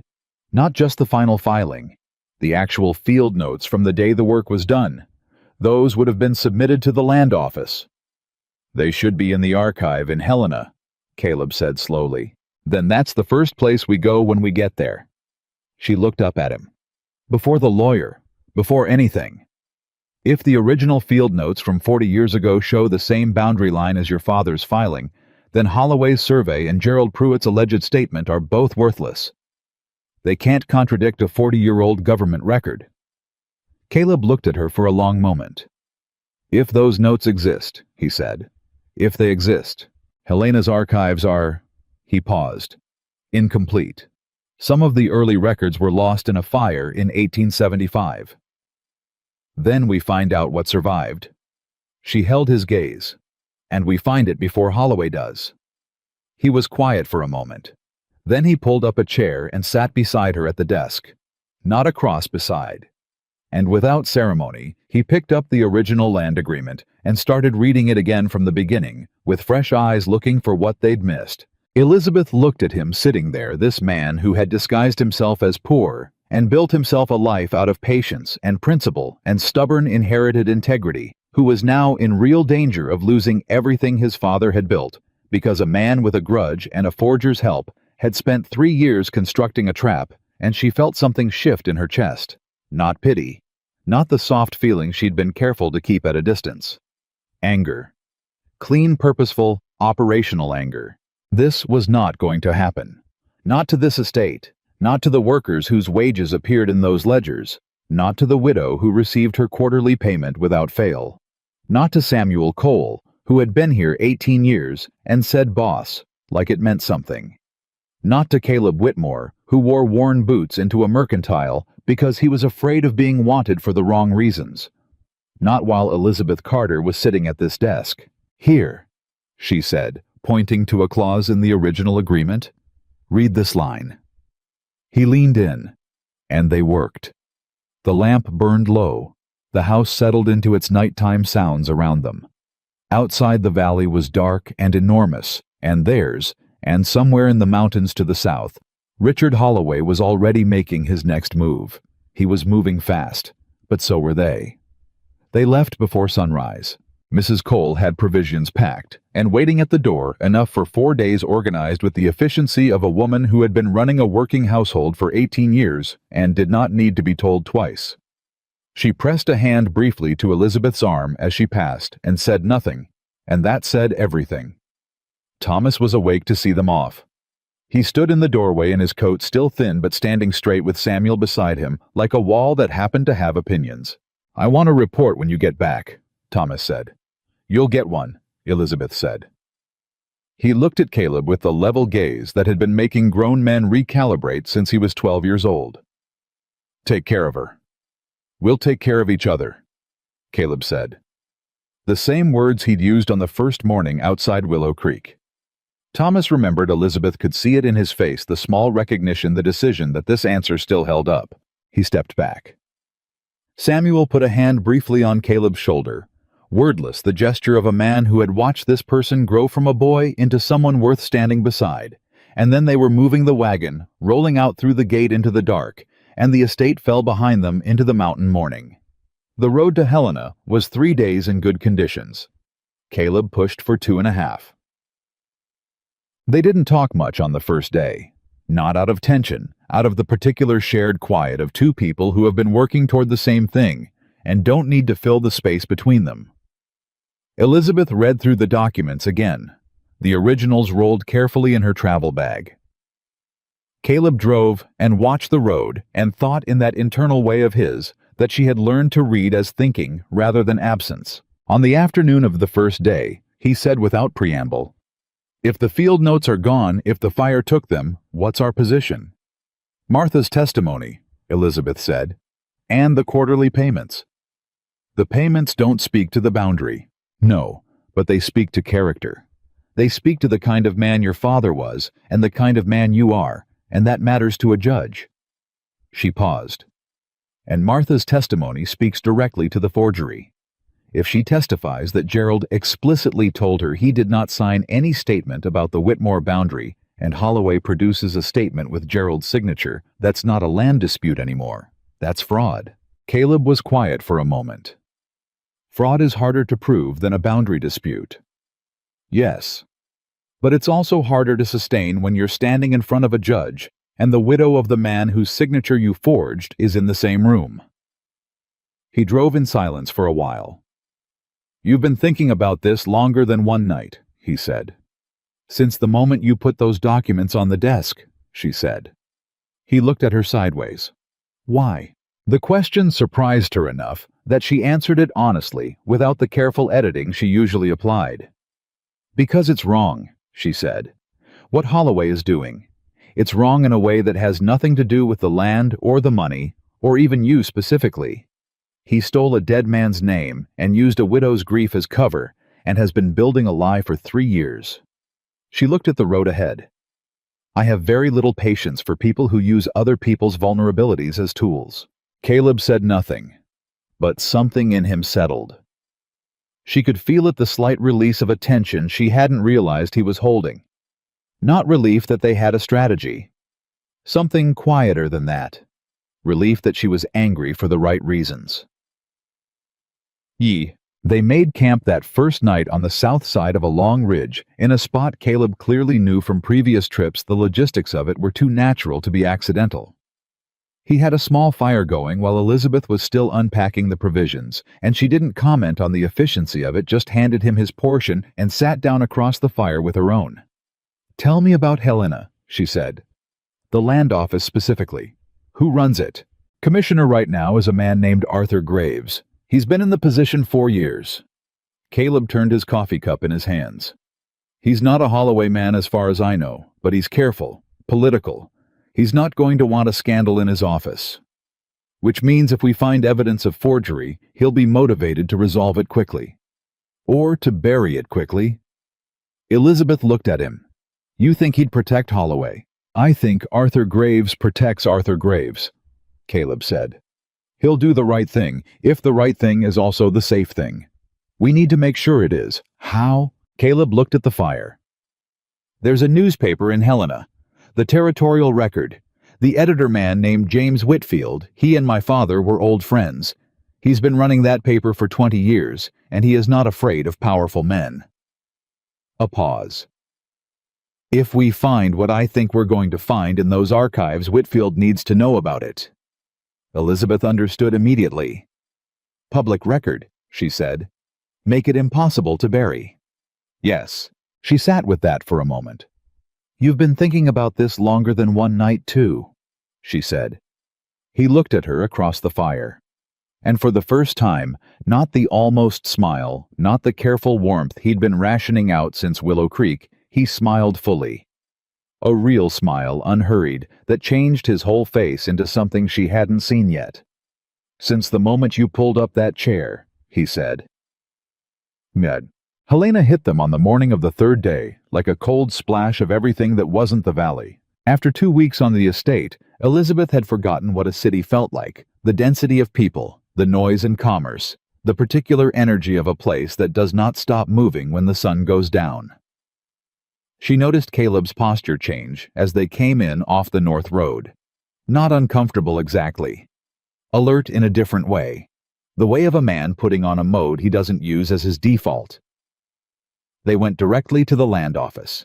The Territorial Land Office occupied the ground floor of a stone building on the main street, and it smelled like every government archive Elizabeth had ever imagined.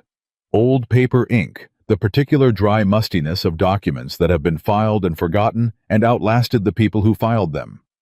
A young clerk with careful eyes and ink-stained fingers looked up when they came in. Caleb put his card on the counter. I need access to the survey archive. Original field notes from the 1847 boundary surveys in the Whitmore Valley District. The clerk looked at the card.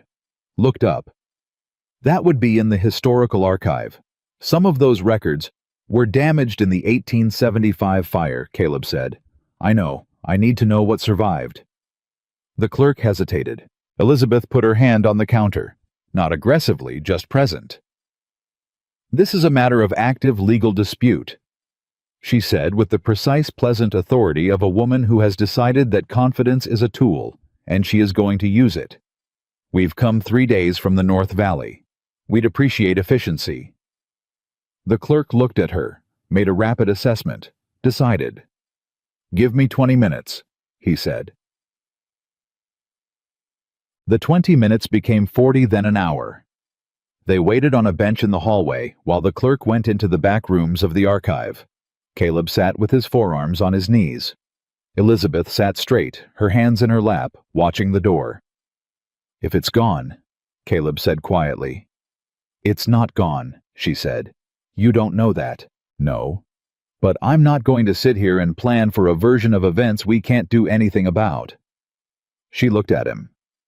If it's gone, we find another way, but it's not gone yet. He looked at her for a moment. Then he nodded once and looked back at the door. The clerk came back at the 53-minute mark. He was carrying a flat document box, and he was moving carefully the way you move when you're carrying something old and significant. Survey notes from 1847, Whitmore Valley District, he said. They survived the fire. They were in the northern storage room, the one the fire didn't reach.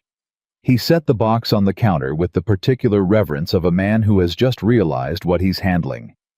They haven't been accessed in let me see. He checked the access log on the outside of the box. 18 years.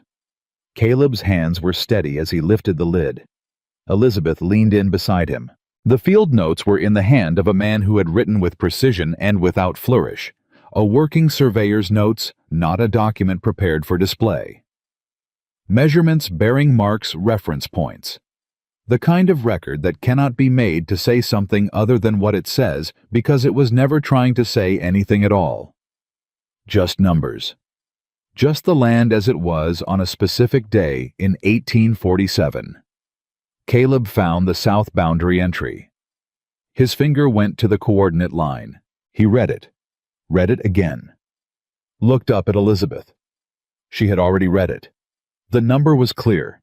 The bearing was precise. The boundary line of the Whitmore South pasture was exactly where Edward Whitmore had filed it. Not 40 yards north, not a foot north. Exactly where it had always been. "It's here," Caleb said.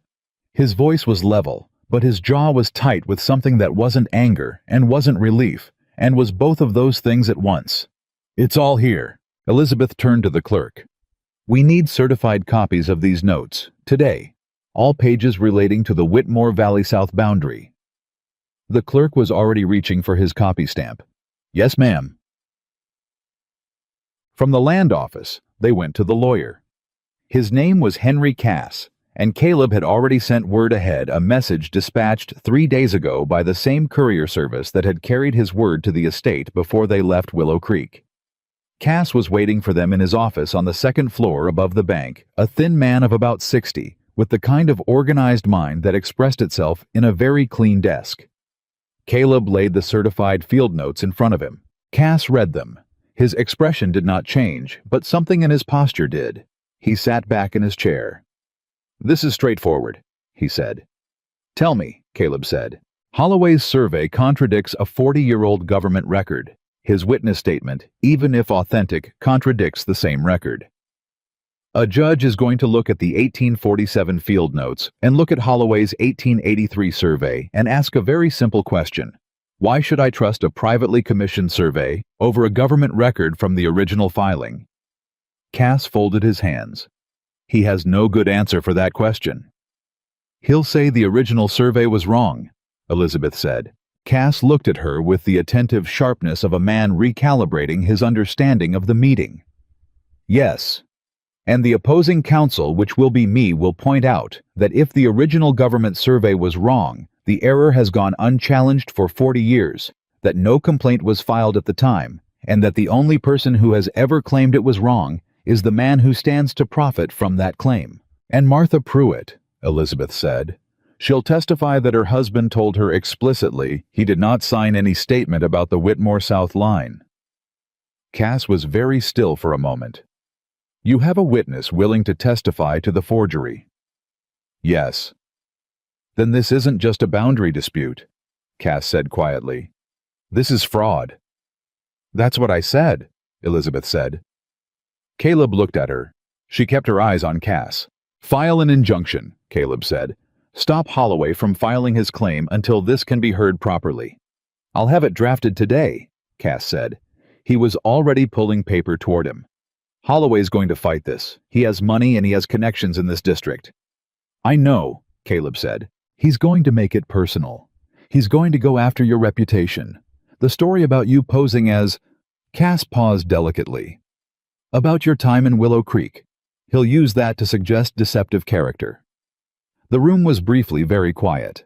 Elizabeth spoke before Caleb could. "Let him," she said. Both men looked at her. "Let him tell that story," she said. Caleb went to 3 towns looking for someone who would see him as a person rather than an estate. He found one. She married him, and she's sitting in this office. The jury isn't going to look at that story and see deception. She looked at Cass directly. They're going to see a man who values honesty enough to risk looking poor to find it.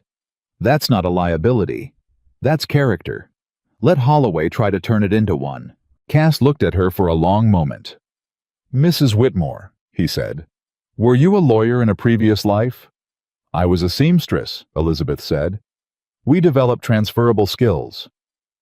Cass almost smiled. It was clearly an infrequent event on his face, and he put it away quickly, but it had been there. "I'll have the injunction ready in 2 hours," he said. "Come back at 3 o'clock." They had 2 hours. Caleb used one of them to find James Whitfield at the Territorial Record. The newspaper office was 2 streets over, announced from half a block away by the sound and smell of a press in operation. Whitfield himself was in the back overseeing a print run, and when his assistant told him Caleb Whitmore was in the front office, he came out immediately, a large man of 65 with white hair and ink under his fingernails, and the look of someone who has spent 40 years separating important from unimportant and has gotten very fast at it. He took one look at Caleb and one look at Elizabeth and said, "You found her." "I did," Caleb said. Whitfield turned to Elizabeth. James Whitfield. I knew his father. You've got his stubbornness, I hope, he said to Caleb. She's got more than that, Caleb said. Whitfield sat them down, and Caleb laid out the situation in 15 minutes.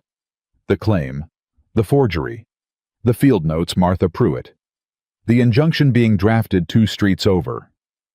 Whitfield listened without interrupting, which Elizabeth suspected was not his natural mode, and when Caleb finished, the older man sat back and was quiet for 10 seconds. Gerald Pruitt was a good man, he said. I knew him. The idea that Holloway used his name, he stopped himself. Reset. This needs to be public record before Holloway can manage the narrative. I'll run it in tomorrow's paper. Not speculation facts. The injunction, the field notes, the discrepancy between Holloway's survey and the 1847 record. He'll come after you, Caleb said. He's been trying to come after me for 15 years, Whitfield said. He hasn't found the angle yet. He looked at Elizabeth. You're willing to be quoted?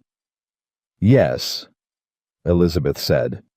What do you want to say? She thought for a moment. Then, that the Whitmore estate has honored every commitment it has made to its workers, to its neighbors, to the territorial record.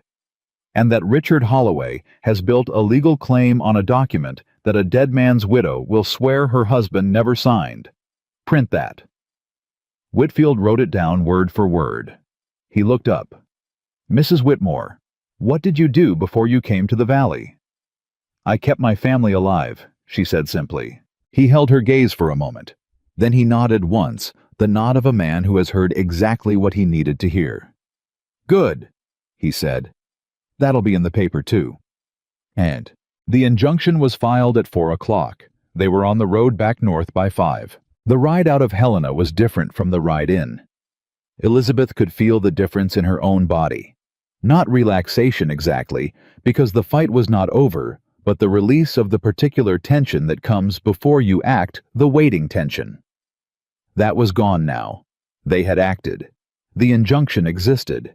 The field notes were certified, and in Cass's office, and in James Whitfield's desk, and in the copy Elizabeth had personally folded into her travel bag. Holloway was going to find out tonight or tomorrow morning, and he was going to be furious, and he was going to move. But he was going to move against something now, not on open ground. And that was a different fight entirely. Caleb drove without speaking for the first mile out of the city. Then he said, You told Whitfield to print that quote without asking me. Elizabeth looked at him. Yes. I'm not objecting, he said carefully. I just noticed. You were about to object to being quoted at all, she said. I could see it. You were going to tell him to keep your name out of the paper as much as possible. She met his gaze when he glanced at her. You can't afford to be invisible anymore, Caleb. Not in this fight. Holloway is going to control the story if you let him. You don't let him. He was quiet for a moment. You're right, he said. I know. Another silence. Then quieter. I've been invisible for a long time. I know that too, she said. Not harshly, not with the edge of a woman making a point, just honestly the way she said most things. He held that. The road ran north between the dark shapes of the hills, and the stars were coming out in the gaps between the clouds, and the horses moved at a steady pace that would get them home in 2.5 days if the weather held. Elizabeth. His voice was different, quieter than his talking voice, the voice he used when he was not performing steadiness, but actually feeling it. I need to say something. All right. What you've done in the last 2 weeks. What you've done in the last 3 days specifically. Going back to Willow Creek reading the ledgers, Martha Pruitt, the land office Whitfield. He stopped, started again. I went to 3 towns looking for a real person. Someone who had built something with their own hands and knew what it cost. A pause. I didn't know what that would look like when I found it. I thought I was looking for patience maybe, steadiness, someone who could manage, adapt. Elizabeth waited. I wasn't expecting this, he said. I wasn't expecting someone who would sit at my desk at midnight and find the thing I'd missed. Who would walk into Martha Pruitt's parlor and not push? He paused. Who would tell my lawyer to let Holloway tell the worst story about me because she'd figured out it wasn't actually the worst story? The night was very quiet around them. "Caleb," she said. "I know it's early," he said. "I know we're still building this. I know you're still angry, and that's fair, and I'm not asking you to—" "Caleb." She said it more firmly. He stopped. She looked at him in the dark. At the profile of a man who had built an estate behind mountains because he wanted to be seen correctly, who had worn cracked boots into a mercantile because he was afraid of being chosen for the wrong reasons, who had said, "We'll take care of each other," to her sick brother, on the very first morning, without hesitating. "I'm not angry anymore," she said. He turned to look at her. "I was angry because you didn't trust me," she said. "But I understand now why you didn't, not because it was right, but because you'd been given real reasons not to trust people who seemed trustworthy. That's not nothing." She paused. "And in the last 2 weeks, every time I've asked you something, you've told me the truth. The accounts your father, Clara, the Holloway history, all of it. You haven't managed me, or performed for me, or tried to make it easier than it is." "I haven't," he agreed quietly. "So, I'm not angry anymore," she said. "I'm something else."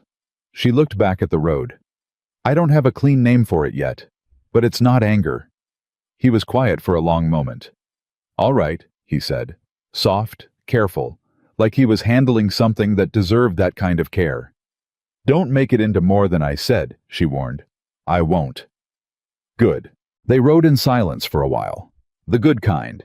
The kind between people who have said the true thing and don't need to add to it. After a while, Elizabeth said, "What's in the south pasture, the 40 acres specifically?" Caleb made a sound that was almost a laugh. The shift from something personal to something practical. The ease of it, the fact that she could do that, and he could follow. Best winter grazing on the estate, and the creek that feeds the north water supply. So without it, we'd lose a third of the herd capacity and spend 3 summers digging alternate irrigation. Holloway knew exactly what he was taking. "Yes." "Then we'd better make sure he doesn't get it," she said. "We're going to," Caleb said. And this time it was not a statement of hope. It was the statement of 2 people who have done the work and know the ground they're standing on. They arrived back at the estate on the morning of the 3rd day. Thomas was at the gate. He had been watching for them. Elizabeth could see it in the way he was positioned. The studied casualness of a boy trying to look like he hadn't been watching the road for 2 hours. He looked at their faces when the wagon pulled up. "Well," he said. "We filed an injunction," Elizabeth said. "We have the original field notes from 1847. Martha Pruitt will testify, and the story is going to be in the territorial record tomorrow morning." Thomas was quiet for a moment, processing. Then, "So you won." "We've won the first part," Caleb said. "Holloway's going to fight it." "But you're ahead." "We're ahead," Elizabeth said. Thomas looked from one of them to the other.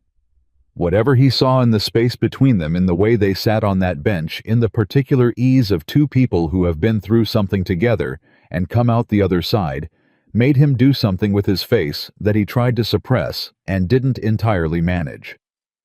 He stepped back from the gate. "Samuel's going to want the full report," he said. "I'll go get him." He walked back toward the barn. But Elizabeth saw it, the thing he'd tried to hide. The quick private smile of a 16-year-old boy who had made a bet on the first morning on a handshake and the word each other, and was finding out now that he'd been right. Samuel met them at the barn door. He looked at Caleb, looked at Elizabeth, looked at the document bag in Elizabeth's hand. "Field notes," she said. "Certified." Samuel put both hands on the top of the fence rail and let out a long breath through his nose. "Lord," he said quietly. "We still have the hearing," Caleb said. "I know." Samuel straightened. "But you've got the ground under you now." He looked at Elizabeth directly. "Both of you." "Both of us," Caleb said. Samuel nodded, turned back to the barn. then stopped half-turned without looking at either of them. "Mrs. Cole's made breakfast. It's been warm for an hour waiting for you." A pause. "Don't let it get cold." He went inside. Elizabeth looked at Caleb. He looked at her. And something settled between them. Not dramatic, not announced. Just the quiet settling of two people who have stopped calculating the distance between themselves and started existing on the same ground. "Breakfast," she said. "Breakfast," he agreed. They walked inside. The hearing was set for 3 weeks out. Henry Cass sent word by courier on the 5th day after their return, a clean, precise letter that laid out the timeline the judge assigned, and one additional piece of information that made Caleb read the page twice before handing it to Elizabeth without comment. She read it. She read it again. "Richard Holloway has hired Thomas Webb," she said. "Yes. Thomas Webb is the most expensive land attorney in the territory." "Yes." She set the letter down on the desk. Outside the study window, the estate was going through its morning work. She could hear it, the sounds she had learned in the past weeks to read like a language. Horses at the trough, the ring of the smithy starting up. Samuel's voice calling across the yard low and carrying, the particular rhythm of a place that knew what it was doing. "He's scared," she said. Caleb looked at her. "Thomas Webb costs more than this land dispute is worth in legal fees," she said. "Nobody hires Webb unless they need to win badly enough to pay anything. Holloway's scared of what we found." She looked at Caleb directly. "He knows the field notes destroy his survey. He knows Martha Pruitt is going to testify. He hired Webb because he thinks enough money and enough pressure can bury a government record and intimidate a widow." "Can it?" Caleb said. "Not if we're in that room," Elizabeth said. She picked up her pen and wrote a letter to Martha Pruitt that afternoon. Not asking. Informing the hearing date the details what to expect, and one final paragraph that said simply, "You told me Gerald was a precise man. Let them see that precision in you. That's all we need." She sealed it and sent it with the next courier south. Then she went to find Thomas. She found him in the barn with Samuel, where he had apparently taken up more or less permanent residence in the 2 weeks since their return. He was healthier now, genuinely healthy color in his face, the cough-gone weight coming back on his frame in the way of a young person whose body remembers what it's supposed to do. Samuel had him learning the estate from the ground up, which was exactly what Thomas needed, and exactly what Samuel, though he would never say it in those words, seemed to need too. "I need to tell you something," Elizabeth said. Thomas looked up from the harness he was mending. Samuel kept his eyes on his own work with the studied neutrality of a man who knows when to be furniture. "The hearing is in 3 weeks," Elizabeth said. "It's going to be difficult. Holloway has hired the best lawyer in the territory, and he has money and connections and 3 years of preparation. We have the truth, one witness, and a 40-year-old government document." Thomas was quiet for a moment. "Are you scared?" Elizabeth considered the question seriously, the way she always considered Thomas's questions. "No," she said, "but I'm not going to pretend it's simple." Thomas looked at her with those eyes that had always been older than his age. "You're going to win," he said. "Not encouragement assessment. The statement of someone who has been watching carefully and reached a conclusion." "What makes you say that?" "Because you've been right about everything so far." He looked back at the harness. "And because Caleb listens to you. People who listen to the right person at the right time usually end up on the right side of things." Elizabeth stood in the barn doorway for a moment. "When did you get so certain about people?"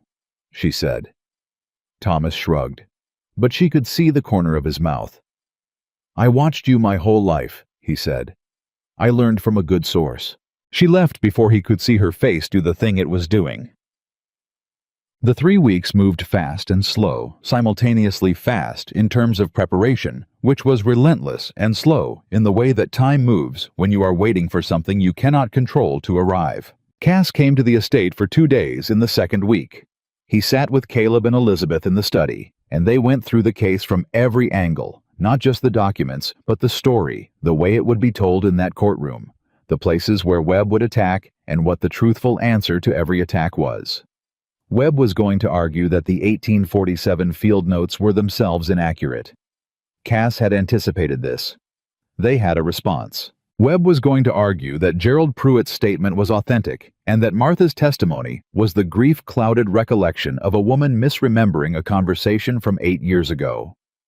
They had a response to this too, the missing page from Gerald's record book, the second visit from the land agent, the timing that aligned perfectly with Holloway's known movements.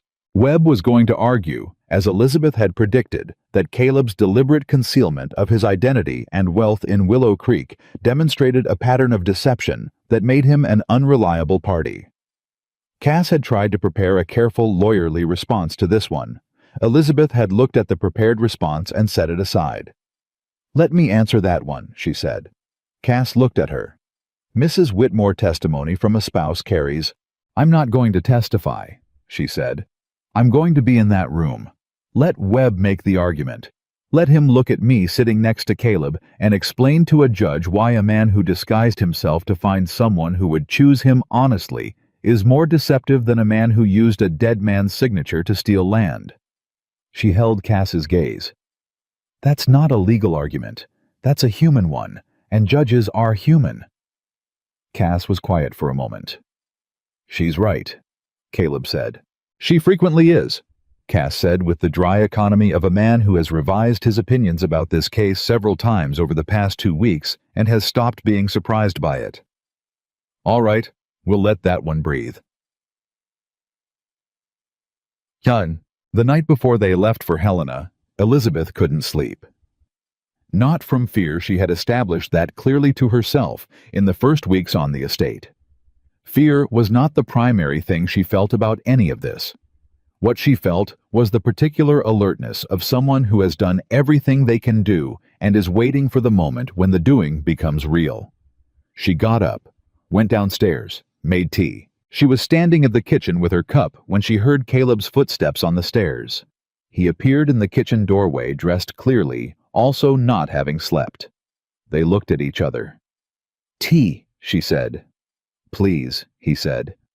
They stood at the kitchen table, not sitting, just standing, and drank their tea in the quiet of a house that was sleeping around them, and outside the window, the valley was dark and enormous and absolutely still. "I keep thinking about what my father would say," Caleb said. "What do you think he'd say?" Caleb held his cup and thought about it honestly. He'd say that a man who builds something real doesn't need to fear a man who builds something false. That truth has a weight to it that forgeries don't. A pause. "And then he'd probably say I should have filed a counter-survey the moment Holloway's man walked the south line." Elizabeth almost smiled. "He'd be right about that last part. Yes." Caleb looked at his cup. "He was right about most things." A pause. "He would have liked you." Elizabeth looked at him.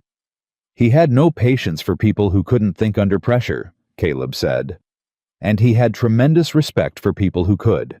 He would have seen you in that land office with the clerk the way you said we'd appreciate efficiency, and he would have come home and told Samuel that his son had finally done something right." The kitchen was very quiet. "Caleb," she said. "I know," he said. "I know it still. I love this estate," she said. He went still. "Not the way Clara didn't love it," she said. "Not the absence of that. I mean, I actually love it. The ledgers and the quarterly payments and the way Samuel said boss on the first day and the harness repair and Mrs. Cole's opinion on everything and the sound of this place in the morning." She set her cup down. "I love that it's yours, because you kept your father's word even when you didn't have to. I love that it runs the way it runs because the person at the top of it decided that was how it should run." Caleb was looking at her with an expression she had not seen before. Not the careful warmth, not the almost smile, not the steadiness he used as armor. Something open, something that had put down every layer of protection and was just looking at her. "I'm not done being honest," she said. "I love Thomas learning harness repair in that barn. I love that this valley is hidden behind those mountains. I love—" She stopped herself, met his eyes. "I'm saying I love what this place is. I'm saying I understand now why you couldn't leave it for a city life. I'm saying Clara was wrong, not wrong to leave wrong, to think you loved the land more than you could love a person. He set his cup down. He crossed the kitchen to where she was standing. He stopped close enough that she had to look up slightly to hold his gaze. And what was in his face was the most unguarded thing she had seen from him, completely without management, completely without the careful rationing of himself that she had watched him practice for weeks. "I love you," he said. I know we're 5 weeks into this, and I know you're going to tell me it's too soon, and you might be right. But I've been watching you for 5 weeks, and I know what I see." Elizabeth looked at him for a long moment. "It is too soon," she said. "I know. I'm not there yet." "I know that too. But," she said carefully, "I'm closer than I was yesterday. And yesterday I was closer than the day before." She held his gaze. "That's not nothing." "No," he said softly. "That's not nothing." She picked up her cup. "Go to sleep, Caleb. We have a hearing to win tomorrow." He looked at her for one more moment. Then he almost smiled, the full version, the one that changed his whole face. "Yes, ma'am," he said quietly. He went upstairs. Elizabeth stood in the kitchen alone for a while longer with her tea, and the quiet of the valley, and the specific clear feeling of a woman who has looked at the shape of her own life and found it for the first time in a very long time to be larger than she had expected. The courtroom in Helena was full. That was the first thing that surprised her. She had expected a procedural hearing, a small room, a judge, 2 sets of lawyers, a handful of witnesses. What she found instead was a room packed with people who had apparently decided that the Whitmore land case was worth seeing in person. Cass leaned over and said quietly, "Whitfield's article ran 3 days ago, and the day before yesterday." He ran a second piece, about Gerald Pruitt's missing record page. Cass's voice was dry. He titled it, "Dead Man's Name Used in Territorial Land Fraud." It was the most read piece in the territorial record in 2 years. Elizabeth looked across the room to where Richard Holloway sat with Thomas Webb. Holloway's face was composed, but it was the composition of a man who is working very hard at something. Webb beside him was the kind of lawyer who did not show anything under any circumstances, which made him harder to read. Martha Pruitt was sitting in the second row of the gallery. She had come alone. She had dressed carefully, the good black dress she'd worn to Gerald's funeral. Elizabeth guessed, which meant she understood the weight of what she was here to do. When Elizabeth caught her eye, Martha gave a small, precise nod. Not warmth. Resolve. That was better than warmth right now. Caleb sat beside Elizabeth at the respondents' table. He was very still. Not tense, she knew the difference now between his tension and his stillness. This was stillness. The posture of a man who has decided where he stands and is not going to move from it, regardless of what happens next. She put her hand briefly on his arm. He looked at her. She took her hand away, but the look between them had done its work. The judge entered. The room stood. The proceedings began. Thomas Webb was very good. Elizabeth had expected this, but it was still something to witness in person, the precision of him. The way he built his argument, like a structure that anticipated every possible load and distributed it accordingly. He presented Holloway's survey with quiet authority.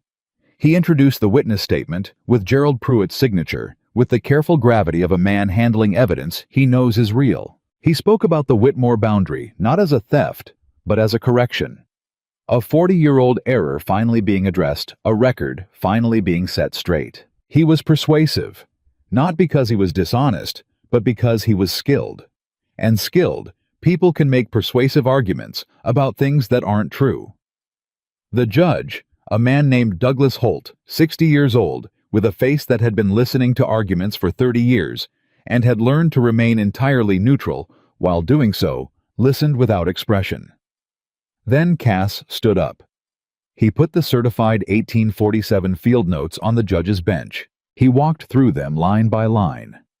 The measurements, the bearing marks, the precise, unambiguous coordinates of the Whitmore South boundary as recorded by a government surveyor 40 years ago. He did not editorialize. He did not attack. He simply read the numbers and let them speak. Then he called Martha Pruitt. Martha walked to the witness chair with the posture of a woman who has decided exactly who she is in this moment and intends to remain that person regardless of what is done to her. She sat down. She folded her hands. Thomas Webb stood for the cross-examination. He was respectful. He was careful. He was trying to dismantle the testimony of a widow without looking like he was dismantling the testimony of a widow, which was a very difficult thing to do, and he was very good at it.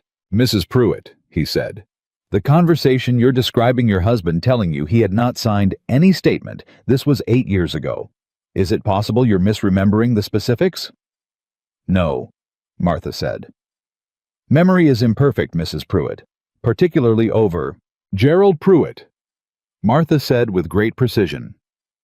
"Told me on a Tuesday evening in October of 1879 that a man had visited him and asked him to sign a document stating that the Whitmore South boundary was 40 yards north of where it was filed. He told me the man's name was Peters. He told me he had refused because the statement was not true. And he told me that the Whitmore line was exactly where old Whitmore put it because Gerald had been there and seen it himself." She held Webb's gaze without blinking. "I am not misremembering, Mr. Webb. I am a precise woman. Gerald knew it, and I know it." Webb looked at her for a moment. Then he looked at his notes. Then he said, "No further questions." The gallery was very quiet. Cass stood up again. He introduced the evidence of the missing page from Gerald Pruitt's record book, the gap in the meticulous 40-year archive of a man who had never missed an entry corresponding exactly to the Whitmore South survey. He introduced the testimony of Samuel Cole, who had worked the Whitmore South pasture for 18 years, and described its boundary with the specificity of a man who had ridden that line in every season. He introduced Caleb. Caleb testified quietly and without performance, the history of the estate, his father's original purchase, the quarterly payments to neighboring families, the 18 years of working the South pasture, as it had always been worked without dispute or complaint from any adjacent landowner, until Richard Holloway had commissioned a private survey 3 years ago. Webb cross-examined. He moved eventually to Willow Creek. "Mr. Whitmore," he said, "is it true that you deliberately concealed your identity and the extent of your wealth when you traveled to Willow Creek last spring?" "I did not tell people in Willow Creek the full extent of my resources," Caleb said. "That's correct." "You allowed people to believe you were a poor cowboy with no property." "I allowed people to form their own impressions based on my appearance," Caleb said. "I did not make false statements about my finances to anyone. Isn't that a form of deception?" Caleb looked at him steadily. "I was looking for a wife," he said. "I had previously found that when people knew the extent of my estate, the estate was what they responded to rather than me as a person. I chose to give people the opportunity to know me without that information in the way. I am not ashamed of that choice." "And your wife?" Webb said, turning to gesture at Elizabeth. "My wife?" Caleb said with a quiet, absolute calm that stopped the sentence before Webb could build it, went to Willow Creek and saw the records and heard Martha Pruitt's testimony, and drove 3 days each way and sat in the Helena land office and found the 1847 field notes herself. She is the most clear-eyed person I have ever met. If she had found reason to doubt my character in the last 5 weeks, she would have said so. Directly. To my face. He didn't look at Elizabeth when he said it, but the room did. She held every gaze that came to her without flinching. Quiet. Present. Certain. Webb paused. Recalibrated. "No further questions," he said. Judge Holt took 1 hour. 1 hour in a side room with the documents and his own counsel, while the gallery waited with the particular compressed energy of a room full of people who have just watched something and are waiting to find out what it means. Holloway sat at his table and did not look at anyone. Webb sat beside him and made notes on a pad of paper, with the mechanical calm of a man performing composure rather than feeling it. Caleb sat beside Elizabeth and was still. She sat beside him and thought about nothing in particular. Not strategy, not outcomes, not the numbers in the account ledgers, or the coordinates in the field notes. Just the sound of the room. The weight of the moment. The clear, specific knowledge that they had done every single thing that could be done, and now the doing was over, and what came next would come. "You're very calm," Caleb said quietly. "I've been calm in harder rooms than this," she said. He looked at her. "What's the hardest room you've ever been in?" She thought about it. "The doctor's office, when Thomas's fever crested," she said. "The night I wasn't sure he was going to make it." She paused. "Doc Harlan told me there was nothing more to be done medically, and that we just had to wait, and that some people his age came through and some didn't. And I sat in that office and made myself breathe and decided that whatever happened, I was going to be whatever Thomas needed me to be." She looked at her hands. "That was the hardest room." Caleb was quiet for a moment. "This isn't that," he said. "No," she agreed. "This isn't that." He reached over and put his hand over hers on the table. She let him. They sat like that quietly, without performance, without needing it to be more than what it was, until the door opened and Judge Holt came back. The ruling took 12 minutes to deliver. Judge Holt was a methodical man. He went through the evidence in the order it had been presented with the careful, unhurried precision of someone who has thought a thing through completely, and is now simply stating the conclusion. He discussed the 1847 field notes. He discussed the Holloway survey and the specific mathematical impossibility of reconciling it with the government record without accusing the original survey of error, an accusation, he noted, that had no supporting documentation whatsoever. He discussed the witness statement bearing Gerald Pruitt's name. He looked at Martha Pruitt when he said it. "The testimony of Mrs. Martha Pruitt," he said, "is consistent, specific, and credible. The court notes that Mrs. Pruitt's account of the circumstances surrounding her husband's alleged signature, including the visitor who identified himself as a historical researcher, the missing page from Mr. Pruitt's meticulous records, and the timing of a second visit immediately following Mr. Pruitt's death, raises serious questions about the authenticity of the document submitted by the plaintiff." Holloway's hands, Elizabeth noticed, went flat on the table. "Serious questions," Judge Holt continued, "that the plaintiff has provided no documentary evidence to resolve." He looked up from his papers. "The court finds in favor of the respondent, Caleb Whitmore, on all contested boundary claims. The Whitmore South pasture boundary is confirmed as established in the original 1847 territorial survey filing. The plaintiff's claim is dismissed." A pause. "Furthermore, the court is referring the matter of the Pruitt witness statement to the Territorial Attorney's Office for investigation into possible fraud." He set down his papers. "Court is adjourned." The gavel came down. The room erupted. Not loudly, not the way rooms erupt in stories. More like the release of compressed air, a collective exhale, the sound of 40 people letting go of something they'd been holding. Martha Pruitt sat very straight in the second row and closed her eyes briefly, and Elizabeth saw her lips move in something that was either a prayer or a private word to Gerald. Caleb was very still for one moment. Then Elizabeth felt his hand tighten over hers. She turned to look at him. His face was doing something she had not seen before, not the almost smile, not the full smile, not the careful steadiness. Something more than all of those things. The face of a man who has been carrying something heavy for a very long time and has just been told he can set it down. "We won," he said. "We won," she confirmed. He looked at her for a moment. Then he laughed a real laugh, short and surprised, like a man who had prepared himself for every other outcome and was now faced with the one he'd most needed and hadn't quite let himself believe in. Cass appeared at Caleb's shoulder, already reaching to shake his hand, already talking about next steps and the attorney's investigation and the timeline for Webb's likely appeal. Caleb stood to meet him. Elizabeth turned to find Martha Pruitt. Martha was making her way through the gallery, moving toward the door with the purposeful economy of a woman who has done what she came to do and intends to go home and have a cup of tea in peace. Elizabeth reached her at the door. "Martha." Martha stopped, turned, looked at Elizabeth with the steady, complicated gaze of a woman who contains multitudes and shows you about 3 of them at any given time. "Gerald would have been satisfied," Martha said. He should be proud, Elizabeth said. He was, right up to the end. Martha looked at her for a moment. Something moved in her face, not softening exactly, because Martha Pruitt did not soften as a matter of policy, but something adjacent to it. Something that recognized across the complicated history of two women who had spent years in the same small town without fully seeing each other, that they were more similar than different. "You've done well," Martha said. "Up there in that valley." "I'm learning," Elizabeth said. "You were always learning," Martha said. "You just didn't have the right ground to do it on before." She straightened her coat. "Come and see me when you're next in Willow Creek." "I will," Elizabeth said. Martha nodded once, went out the door.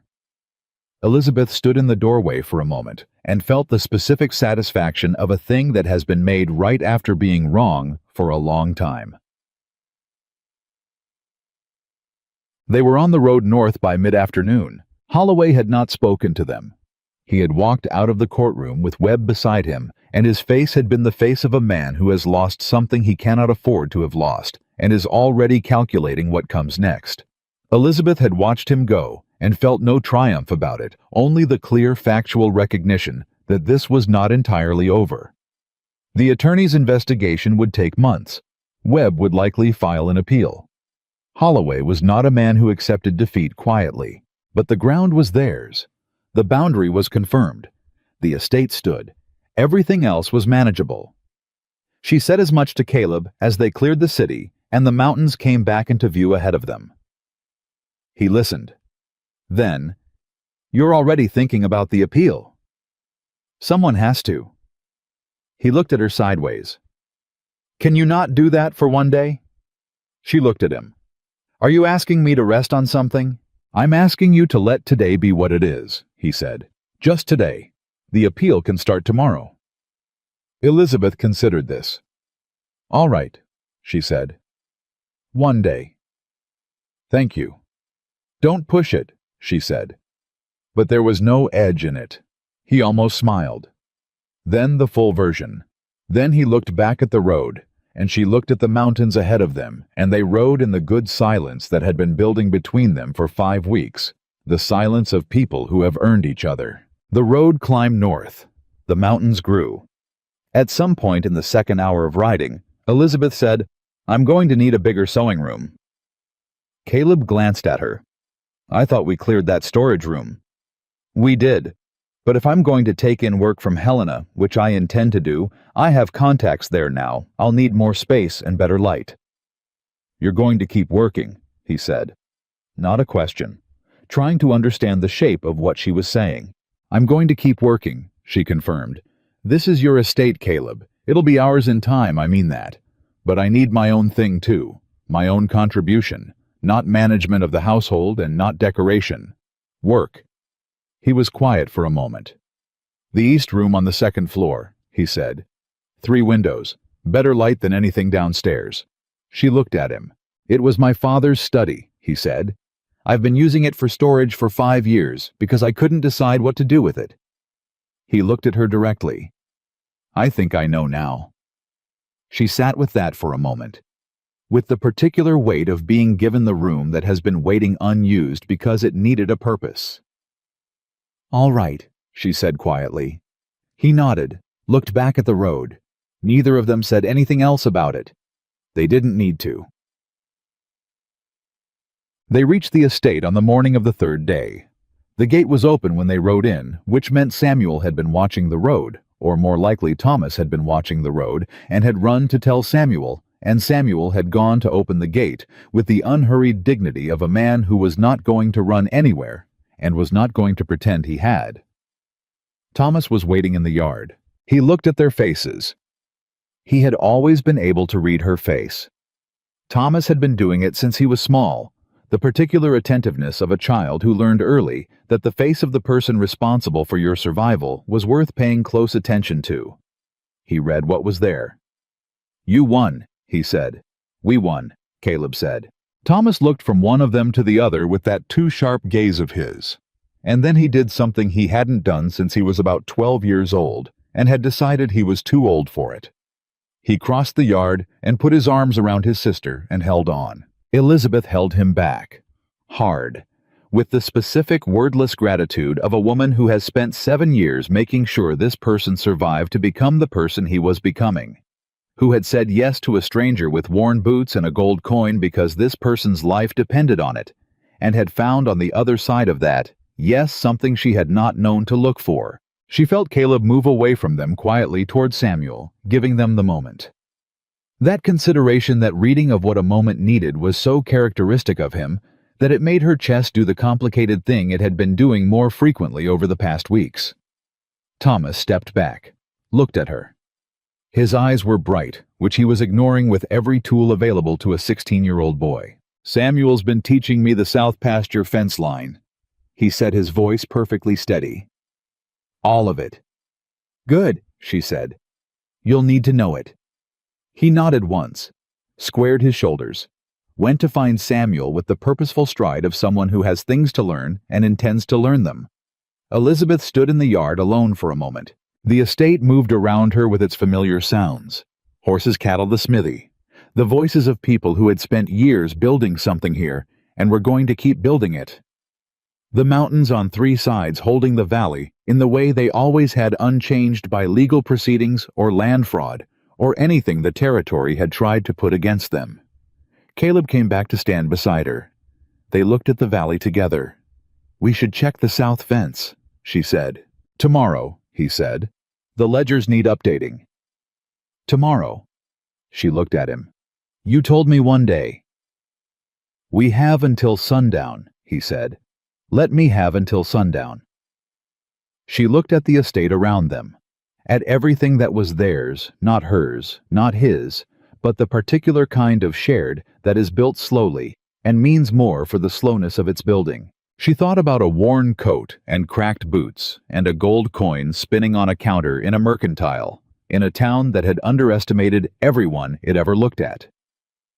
She thought about a woman who had said yes, not because she believed in him yet, but because she understood desperation and recognized in 15 minutes of conversation someone who was looking for the same honest thing she was. She thought about 5 weeks of ledgers and road dust and Martha Pruitt's parlor, and a lamp burning low in a study, and a kitchen at midnight, and a courtroom in Helena, and a hand over hers on a table, and a man who had laughed with surprise when the judge's gavel came down. She thought about the east room on the 2nd floor, with 3 windows waiting for a purpose. "All right," she said. "Until sundown." Caleb looked at her. The full smile.